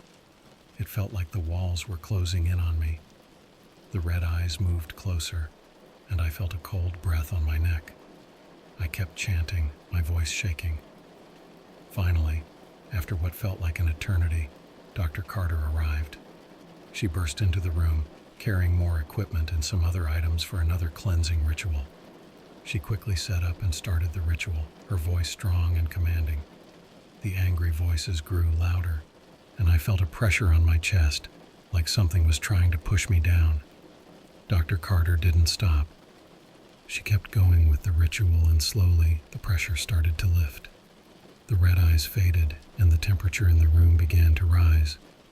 By the time she finished, the room was silent and warm again. I collapsed, exhausted and shaking. Dr. Carter sat with me, making sure I was okay. She explained that this spirit or demon was particularly strong and that it would take more than one cleansing to get rid of it completely. She said I needed to be strong and keep doing the rituals, and she would check in on me regularly. I thanked her and promised to follow her instructions. I knew this was far from over, but having her there gave me a bit of hope. I just had to keep fighting and not let this thing win. After that last visit from Dr. Carter, I followed her advice every day. I did the rituals, kept the herbs and crystal with me, and tried to stay calm. For a while, it seemed like things were getting better. The strange stuff slowed down, and I started to feel a bit more normal. But then one Thursday night, everything got bad again. I was just watching a movie, trying to relax, when the TV turned off by itself and the lights started flickering. The room got really cold and I felt that awful presence again. This time it felt much stronger. The whispers turned into loud, angry voices. The red eyes appeared again right in front of me. I felt a cold hand on my shoulder, and I knew I couldn't keep running from this thing. I grabbed my phone and called Dr. Carter, but she didn't pick up. I left a panicked voicemail telling her what was happening. Then I remembered the emergency ritual she had taught me. I grabbed the herbs and the crystal and started chanting the protection prayer as loud as I could. The air around me felt like it was vibrating with anger. The whispers were so loud they hurt my ears. I felt like I couldn't breathe. I kept chanting even though I was crying and my voice was shaking. Suddenly I heard a loud crash and everything went silent. The room warmed up and the red eyes were gone. I collapsed on the floor, exhausted and scared. I didn't know if it was really over. I lay there for a long time, too scared to move. Eventually I got up and checked the house. Everything looked normal, but I knew I couldn't stay there anymore. I packed a bag and left. I drove to a motel on the other side of town and checked in. I called Dr. Carter again and she finally picked up. I told her what happened and she agreed to meet me the next day. When we met, she told me that the spirit or demon was trying to break me. She said it was a good sign that I had held it off, but we needed to do one last, big cleansing to get rid of it for good. We went back to my house together. Dr. Carter brought more equipment, and we spent the whole day getting ready for the final cleansing. We set up protection symbols, lit candles, and spread the herbs around the house. As night fell, we started the ritual. Dr. Carter led the ritual with a strong voice. I followed her lead, chanting and focusing all my energy on driving this thing out of my life. The temperature dropped again, and the whispers came back, but we kept going. Hours passed, and the activity got more intense. Shadows moved, the whispers turned to screams, and the red eyes appeared again. But we didn't stop. We kept chanting, giving it everything we had. Finally, there was a loud scream, and then silence. The temperature returned to normal, and the room felt lighter. Dr. Carter and I looked at each other, exhausted but hopeful. "It's done," she said, her voice quiet. "I think we've finally gotten rid of it." I felt a huge wave of relief. For the first time in months, I felt like I could breathe again. I thanked Dr. Carter, tears in my eyes, and promised to keep up with the protection rituals. It's been a few weeks since then, and things have been quiet. No more whispers, no more cold touches, no more red eyes. I'm slowly starting to feel like myself again, but I'm not taking any chances. I still do the daily rituals and keep the herbs and crystal with me. I've learned my lesson. I'll never mess with the supernatural again. If you're reading this and thinking about dabbling in the occult, don't. It's not worth it. I'm just glad I survived to tell the story.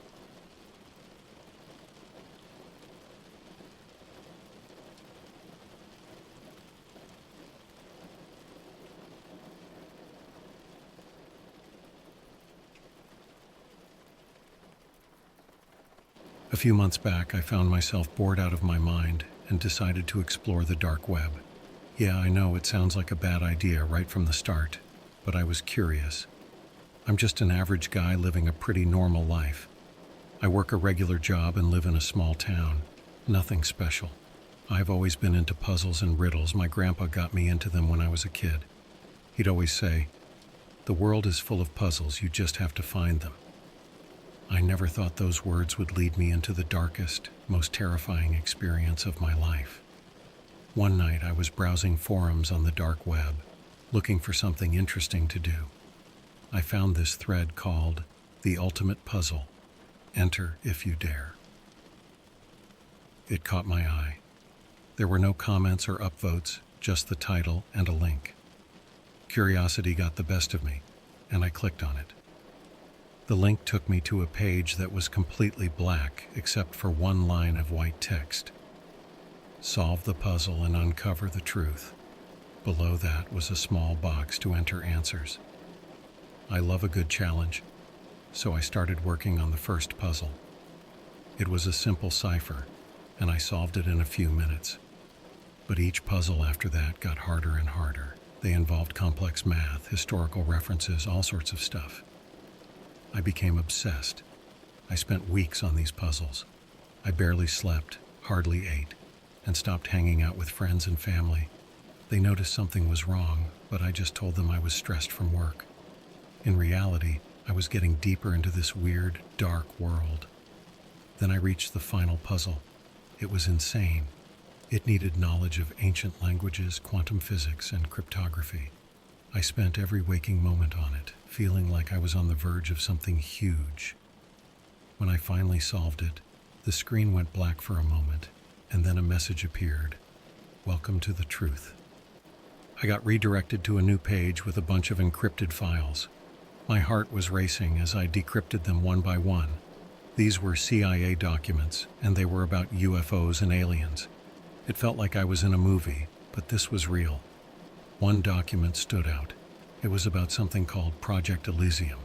This was a top-secret operation to communicate with extraterrestrial beings. The details were terrifying. Experiments on humans and animals, psychological manipulation, and people disappearing without a trace. The more I read, the more I felt like I was in a nightmare.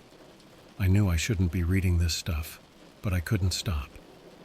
There were autopsy reports on alien bodies, photos of UFOs that had been recovered, and transcripts of conversations between high-ranking officials about the existence of aliens. Then weird things started happening. My computer would turn on by itself at night, and I began getting anonymous emails with cryptic messages. My phone would ring, but there'd be only static on the other end. It felt like someone, or something, was watching me. One night, as I was reading through another set of documents, I heard a loud knock on my door.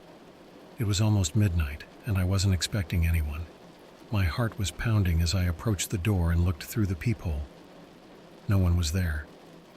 I opened the door cautiously and found a small, unmarked envelope on my doorstep.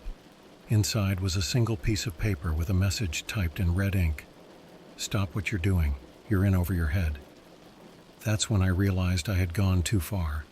I tried to delete the files, but my computer froze every time I tried. Panicking, I disconnected it from the internet and shut it down, hoping that would solve the problem.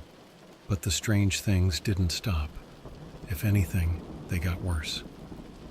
I started seeing shadows moving out of the corner of my eye, hearing whispers when I was alone, and feeling this overwhelming sense of dread that I couldn't shake. My friends and family kept asking what was wrong, but I couldn't tell them the truth. They'd think I was crazy. So after that warning message, I decided to stay low for a bit. I disconnected my computer from the internet and tried to go back to my normal routine, but I couldn't shake the feeling that someone was watching me. It was like I had opened a door that should have stayed shut. One night, I went out for a walk to clear my head. It was pretty quiet, the streets almost empty. As I turned the corner to my street, I noticed a black van parked a few houses down from mine. I'd seen it a few times before, but I always thought it was just a coincidence. Now, I wasn't so sure. When I got home, I checked all the locks on my doors and windows. I was starting to feel really paranoid. That night, I barely slept, jumping at every little noise. Around 3 a.m., I heard a soft thud outside my door. My heart was pounding as I grabbed a baseball bat and slowly opened the door. There was another envelope. My hands were shaking as I picked it up. Inside was a USB drive and a note that said, "You need to see this." I hesitated, but eventually plugged the drive into my offline computer. There were video files on it, labeled by dates. The most recent one was from just 2 days ago. I clicked on the first video. It showed what looked like a lab. Men in lab coats were examining what seemed to be an alien body. They were talking quietly, but I could make out some of what they were saying. They were discussing the alien's anatomy, its possible origins, and what it meant for humans. The next video was even worse. It showed experiments being done on people. There were people strapped to tables, being subjected to strange devices and injections. The screams and pleas for help were horrifying. I felt sick to my stomach but kept watching. The last video was the worst. It showed a meeting room with high-ranking officials talking about Project Elysium. They discussed how they were controlling information, manipulating the public, and making sure the truth about aliens never got out. One of them even mentioned that anyone who got too close to the truth would be taken care of. I felt like I was going to throw up. I pulled the USB drive out of my computer and threw it across the room. My mind was racing. What had I gotten myself into? I wanted to believe it was a prank, but deep down I knew it wasn't. The next few days were a blur. I was constantly looking over my shoulder, thinking someone was following me. The black van was outside my house more often. I tried to talk to my friends about it, but they just thought I was stressed out and paranoid. I couldn't blame them. It did sound crazy. Then one evening things took a turn for the worse. I was home alone, trying to relax with some TV. Suddenly the power went out. My heart skipped a beat. I grabbed my phone and turned on the flashlight, making my way to the fuse box. Just as I was about to flip the switch, I heard footsteps behind me. I turned around, my phone's light shining on a man in a suit standing in the doorway. His face was blank. "You need to stop," he said in a calm, cold voice. "You're in over your head." I was frozen with fear. "Who are you?" I managed to ask. "That's not important," he replied. "What's important is that you stop what you're doing, forget what you've seen, for your own good."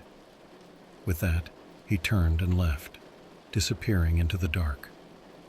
The power came back on a few seconds later, leaving me standing there, shaking. I knew then that I couldn't just walk away from this. I had to find out the truth, no matter what. I started making plans. I backed up all the files I had and encrypted them. I documented everything that was happening to me. If something happened, I wanted there to be a record. I also reached out to a few trusted people, hinting that I might need their help soon. I don't know what's going to happen next, but I can't let this go. I need to uncover the truth, not just for me, but for everyone. This is bigger than I ever imagined, and I'm in too deep to back out now. After that guy showed up at my place and told me to stop, I couldn't just let it go. I needed to know more. I started going through the documents again, trying to piece together what was going on. That's when I came across something that really messed me up. One of the documents was called Human Contact. If you're wondering why aliens have never made contact with humans, you're asking the wrong question. According to this document, they did make contact, but we humans did what we do best. We hurt them for information. The document talked about several times when aliens reached out, but we captured them, tortured them, and did experiments on them.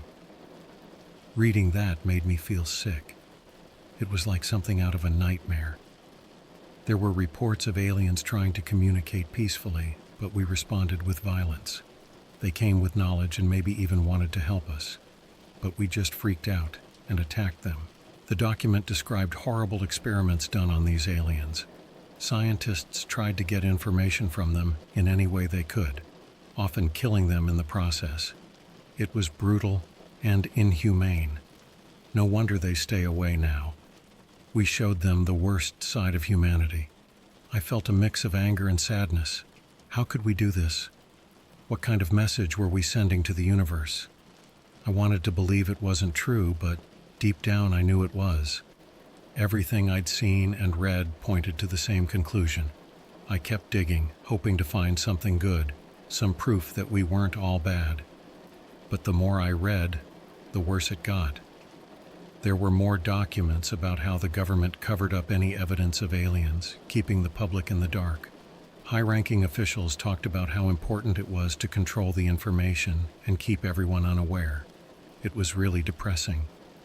I felt like the weight of this awful truth was crushing me. But I couldn't stop. I needed to know everything. I needed to understand what had happened and why. Weird things started happening more often. My phone would glitch, calls would drop suddenly, and I kept getting strange anonymous emails telling me to stop. The black van was still around, sometimes parked right outside my house for hours. I knew I was being watched, but I couldn't stop now. I had to see this through. One night, I was sitting in my living room, going through more files when I heard a noise outside. It was around midnight, and my neighborhood is usually quiet at that time. I peeked through the curtains and saw a figure standing by the black van. They were just standing there staring at my house. My heart was racing, but I knew I had to confront them. I grabbed my baseball bat and walked outside, trying to seem braver than I felt. "Who are you? What do you want?" I shouted. The figure didn't move at first, then slowly started walking toward me. As they got closer, I saw it was the same guy who showed up at my house before. "I warned you," he said in a calm, cold voice. "This is your last chance. Walk away, or there will be consequences." "I can't," I said, trying to keep my voice steady. "I need to know the truth." He sighed, like he felt sorry for me. "You have no idea what you're getting into. This is bigger than you, bigger than all of us. Just walk away while you still can." With that, he turned and walked back to the van, driving off into the night. I stood there for a few minutes, trying to process what had just happened. I knew I couldn't walk away, but I also knew I was in serious danger. I went back inside and started packing a bag. I needed to go somewhere safe, somewhere I could keep digging without being watched. I reached out to a few friends, explaining that I needed a place to crash for a while. One of them agreed to let me stay, no questions asked. I backed up all the files again and encrypted them, making sure I had multiple copies. I wasn't going to let this information disappear. I knew I was in too deep, but I couldn't stop now. I had to see this through no matter what. After I moved to my friend's place, I kept looking into the files. I felt safer there, at least for a while. One night I found a document that really blew my mind. It was about ancient structures like the Great Pyramid of Giza, Stonehenge, and others. The document said that aliens had helped humans build these things. I know it sounds crazy, but listen to this. This document had detailed reports and evidence that aliens had been in contact with humans way back in ancient times. They didn't just visit. They actually helped us build some of the most amazing structures on Earth. The first part of the document talked about the Great Pyramid of Giza. It explained how the technology needed to build something so precise and massive didn't exist back then. The aliens provided the knowledge and technology to move those huge stones and place them perfectly. The pyramids were built as a way to honor the aliens and to align with certain stars. Next, the document talked about Stonehenge. It said that the stones were moved from miles away with the help of alien technology. The purpose of Stonehenge was to serve as a kind of calendar, helping ancient people track time and seasons. The aliens taught humans how to use it and why it was important. The document also mentioned other places around the world, like the Nazca Lines in Peru and the ancient city of Teotihuacan in Mexico. The Nazca Lines, huge drawings etched into the desert floor, were said to be made as signals for alien spacecraft. Teotihuacan, with its massive pyramids and complex city layout, was also built with alien help, designed to mimic the stars and planets. Reading all this made my head spin. I always thought of these places as incredible achievements of ancient civilizations, but this document suggested that we had help from beings beyond our world. It made me question everything I thought I knew about human history. As I kept reading, I found more details about how these aliens interacted with humans. They weren't just giving us technology, they were teaching us, guiding our development. They helped ancient humans understand math, astronomy, and engineering. This knowledge was passed down through generations, although much of it was lost or hidden over time. I couldn't believe what I was reading. It felt like something out of a sci-fi movie, but this was supposedly real. The document even had references to ancient texts and artifacts that supported these claims. I felt like I was uncovering secrets that had been hidden for thousands of years. But with this knowledge came more fear. If this information was true, it meant that powerful people had been hiding it for a very long time. It also meant that these aliens might still be out there, watching us. And if they'd helped us before, why had they stopped? Had we driven them away with our actions, just like the document about human contact suggested? I started noticing more strange things happening around me. My friend's place, which had felt safe at first, now seemed compromised. The black van started showing up nearby, and I felt like I was being watched again. I knew I couldn't stay there much longer. One night, I heard a noise outside the window. I peeked out and saw a figure standing by the tree line, watching the house. My heart raced. I knew I had to get out of there. I packed up my stuff and quietly slipped out the back door, taking a different route to avoid being seen. I've been on the move since then, trying to stay one step ahead. I'm still going through the files whenever I get a chance, but it's getting harder. I feel like I'm running out of places to hide. After I left my friend's place, I kept looking into the files whenever I could. I was determined to find out everything. That's when I found something incredible. It was about how some people had actually managed to contact aliens. The document detailed various attempts and successes in communicating with extraterrestrials. These weren't just random people. They were scientists, engineers, and even some government officials who believed in the possibility of peaceful contact. They used advanced technology and a deep understanding of physics and mathematics to send messages into space. One part of the document described a successful contact event. The aliens responded with complex data that took years to figure out. They shared knowledge about their technology, their way of life, and even warnings about the dangers of certain technological paths. It was mind-blowing. But then things got dark. The document mentioned that these people were quickly silenced. Some disappeared, others were discredited, and all their work was taken away. It was clear that someone didn't want this information to get out. The secrecy around this was intense, and the lengths they went to cover it up were extreme. I realized I was onto something huge, and I started to get really paranoid. I kept moving, staying with different friends and trying to stay off the grid as much as possible. But the more I learned, the more I felt like I was being watched. One evening I was walking back to my temporary place when a black, expensive car pulled up beside me. The window rolled down, and a man in a dark suit leaned out. "If you don't stop this stupidity, it will be over for you," he said in a calm, threatening voice. He didn't say who he was, but I got the message loud and clear. I'm pretty sure it was the CIA or someone even more powerful than them. The way he spoke, the way he looked at me, it was clear they meant business. I froze, not knowing what to do or say. The car drove off, leaving me standing there, totally freaked out.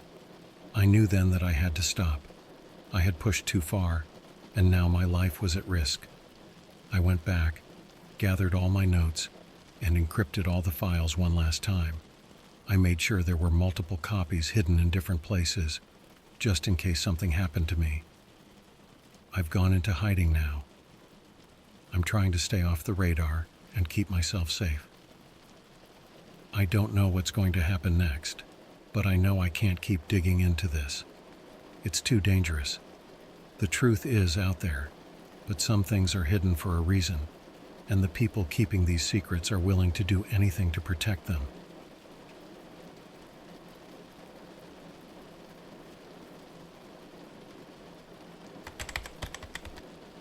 I'm kind of a tech geek, always messing around online, and sometimes I wander into the dark web.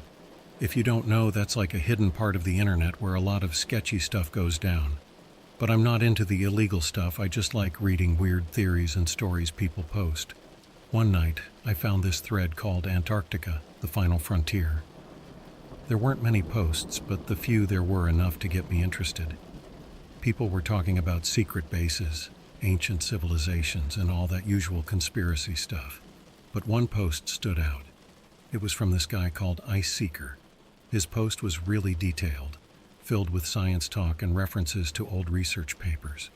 He claimed that under the ice in Antarctica there was something really old and powerful, something not from Earth. I usually don't buy into alien stuff, but the way he wrote it was really convincing. He mentioned weird magnetic anomalies, missing research teams, and even had photos of strange structures poking out of the ice. He linked to a bunch of documents and pictures on encrypted sites. I couldn't help myself. I had to know more. So I downloaded everything he linked to and spent hours going through it. There were satellite images showing odd shapes under the ice, reports from scientists who saw strange things, and even military transcripts talking about secret operations down there. The more I read, the more it felt like I was uncovering something huge. One night, while I was still reading, I got a message from Ice Seeker himself. He noticed I had downloaded the files and warned me to be careful. He said people who got too close to the truth tended to disappear. At first I thought it was just part of the conspiracy vibe, but then he sent me something that freaked me out. It was a video file, really encrypted. It took me a while to unlock it, but when I did, I wished I hadn't. The video showed a group of researchers in some remote Antarctic outpost. They were whispering, clearly scared. They kept looking at the entrance like they expected something to burst in. One woman, with a thick Russian accent, kept saying, "We shouldn't have dug so deep." The camera turned to a hole in the ice, surrounded by makeshift barriers. It looked like they had been digging for something. Then, the video cut to a scene outside. The wind and snow were howling, and the cameraman was running, making the image shake. There were screams, faint, but getting louder. He turned the camera back to the outpost and I saw it, a massive dark figure moving in the storm, way too big and fast to be human. The video ended abruptly. I sat there in the dark, heart pounding. I tried to convince myself it was a hoax, but the fear in their voices seemed too real. The desperation in their eyes wasn't something you could fake easily. I messaged Ice Seeker, asking for more info. He replied quickly, sending me some coordinates and telling me to check them against the satellite images I had.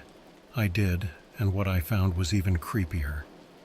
The coordinates matched spots with weird anomalies, places where the ice had melted or where the snow was disturbed in precise patterns.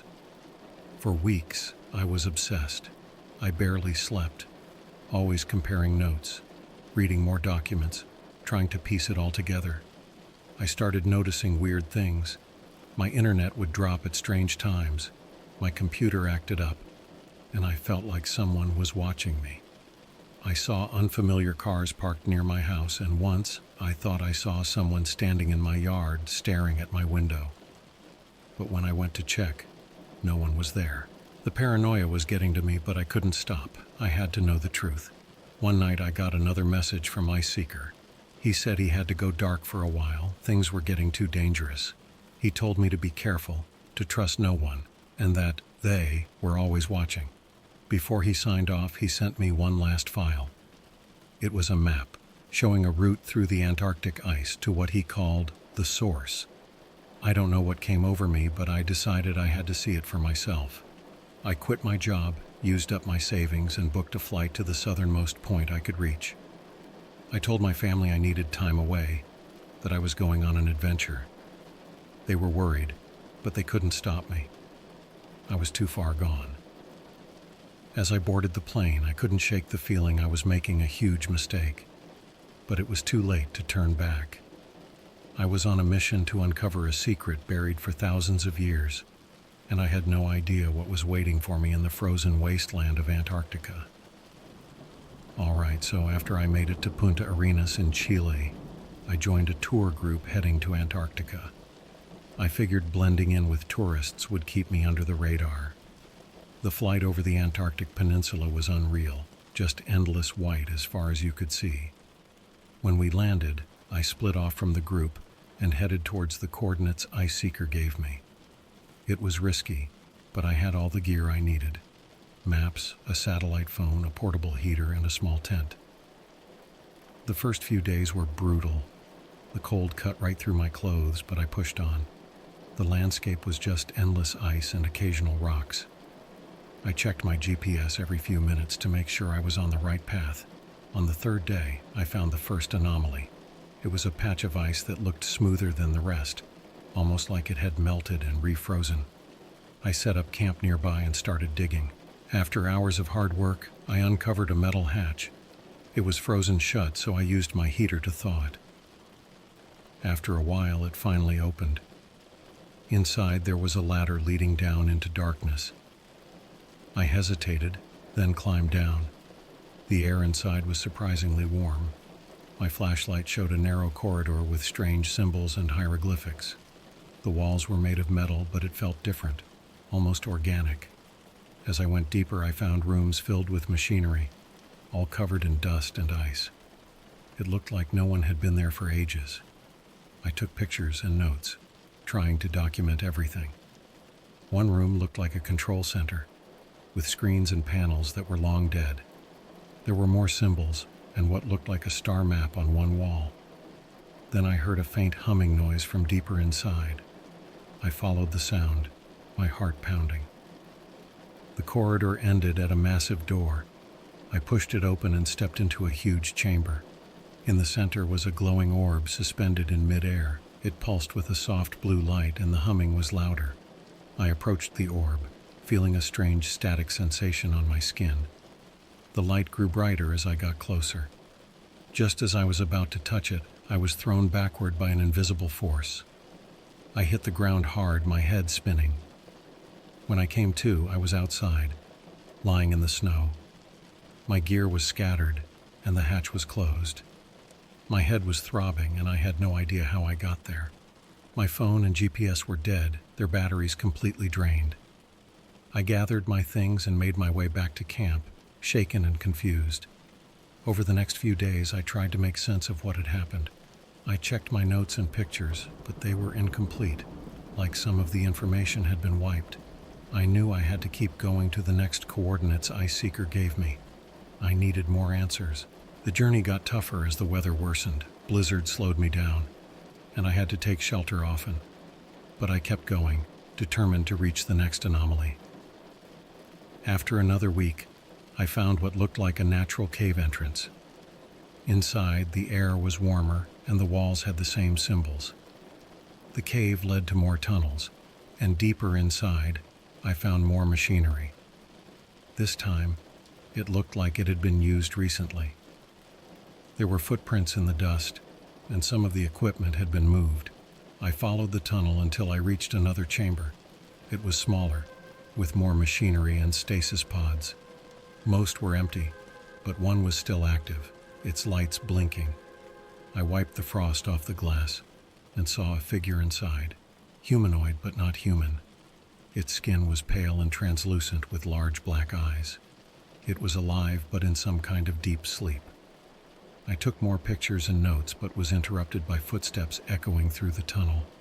I hid behind a machine, heart racing. A group of people in military gear entered, talking in hushed tones.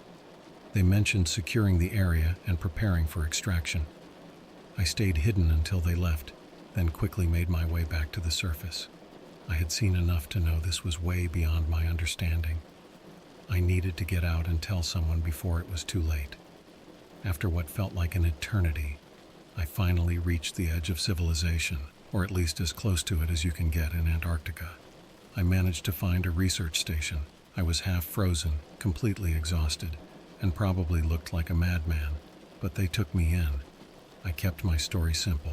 Said I got lost on a personal expedition. They didn't ask too many questions, thankfully. Once I had warmed up and gotten some food and rest, I found a moment to check my gear. My phone and GPS were still dead, but my camera had survived.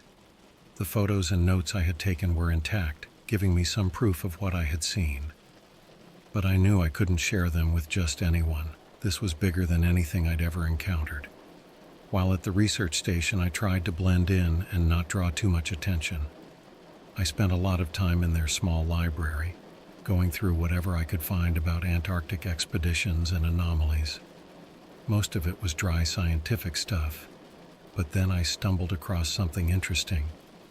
It was an old, dusty journal, half buried on a bottom shelf. The journal belonged to a scientist named Dr. Arthur Langford, who had led an expedition in the 1980s. His notes were detailed and meticulous, but towards the end, they got stranger. He wrote about discovering massive, human-like footprints in the ice, far larger than any human could make. He mentioned hearing rumors from other researchers about giants that lived under the ice, stories passed down by indigenous peoples and early explorers. I couldn't believe what I was reading. Giants? It sounded like something out of a fairy tale. But given what I had already seen, I couldn't dismiss it outright. Dr. Langford's notes also talked about hidden chambers and tunnels, much like the ones I had found. He mentioned a large door with ancient symbols that he believed led to a giant's resting place. His last entry was a hurried scrawl about hearing strange noises and seeing large shadows moving in the storm. It seemed like Dr. Langford had stumbled onto something similar to what I had found, and he paid the price for it. There were no further entries, and there was no record of him after that expedition. It was like he had vanished into thin air. I knew I had to be careful. If the military or whoever was guarding these secrets found out what I knew, I could end up like Dr. Langford. I decided to leave the research station and head back home, but first I needed to gather more information. Using the station's computer, I managed to access some restricted files about past Antarctic expeditions. It took some digging, but I found reports about missing teams, unexplained phenomena, and other oddities that matched what I had seen.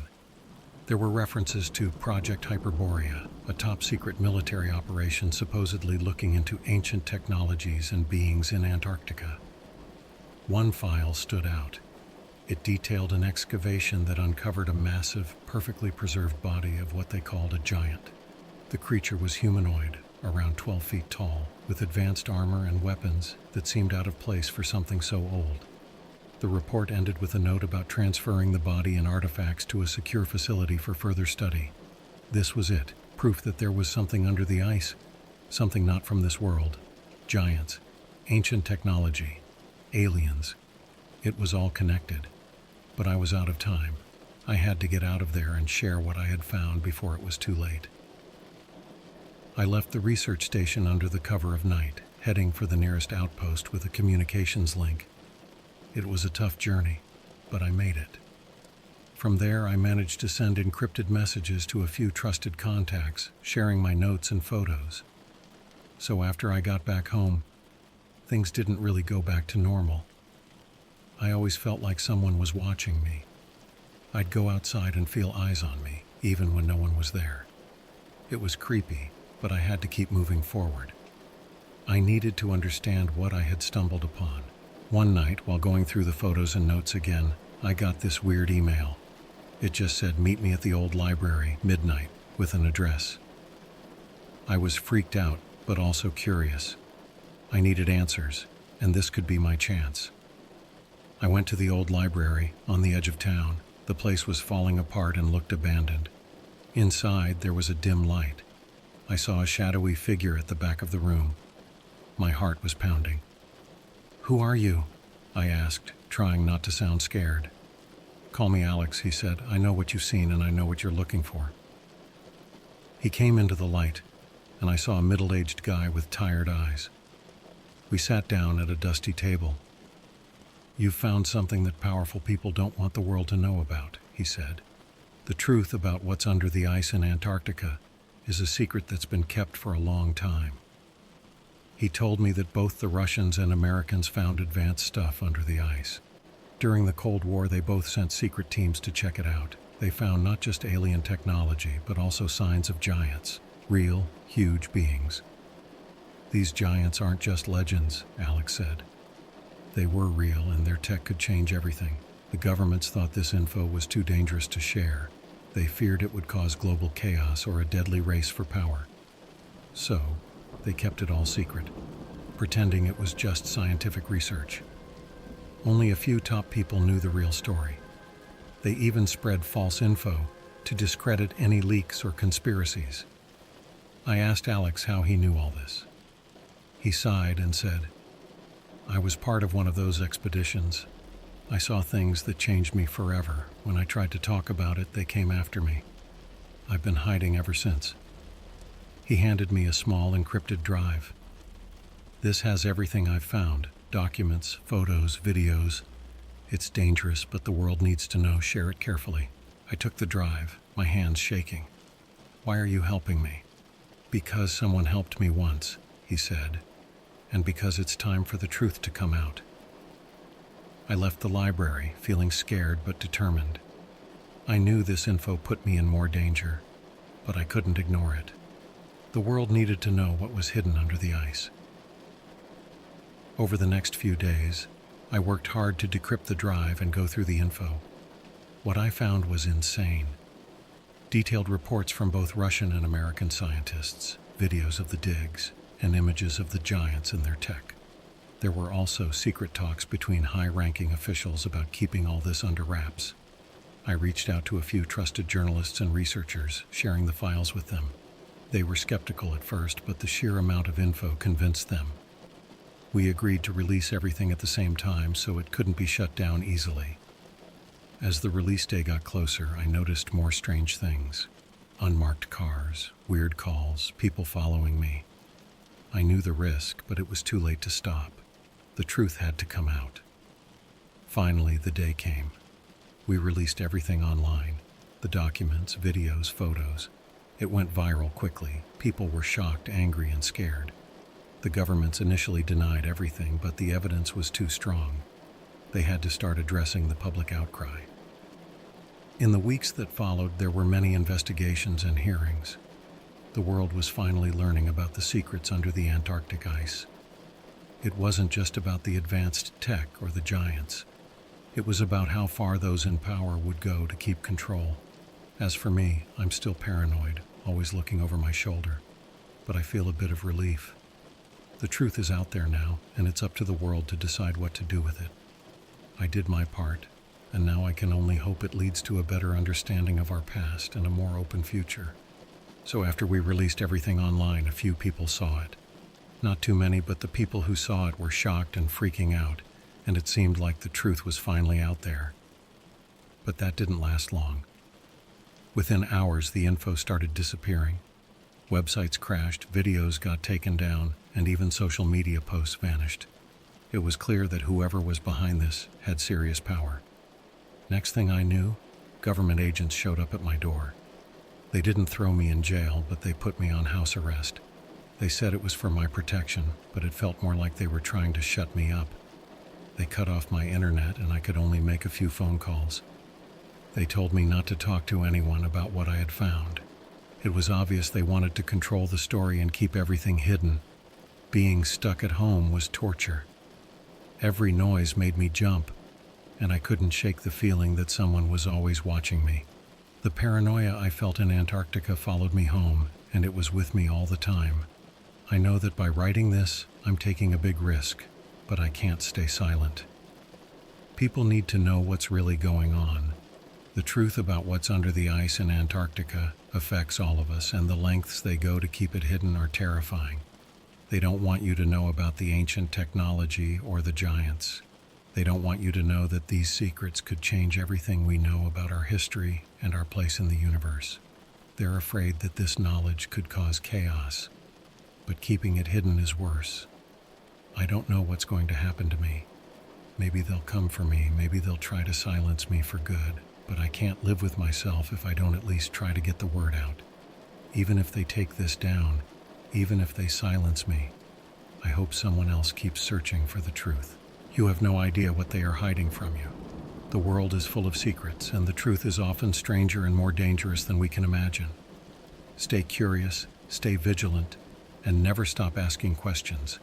This might be the last thing I get to share, but I hope it makes a difference. If you're reading this, please spread the word. The more people know, the harder it will be for them to keep it hidden. And maybe, just maybe, we can uncover the truth together. Stay safe, and never stop looking for answers.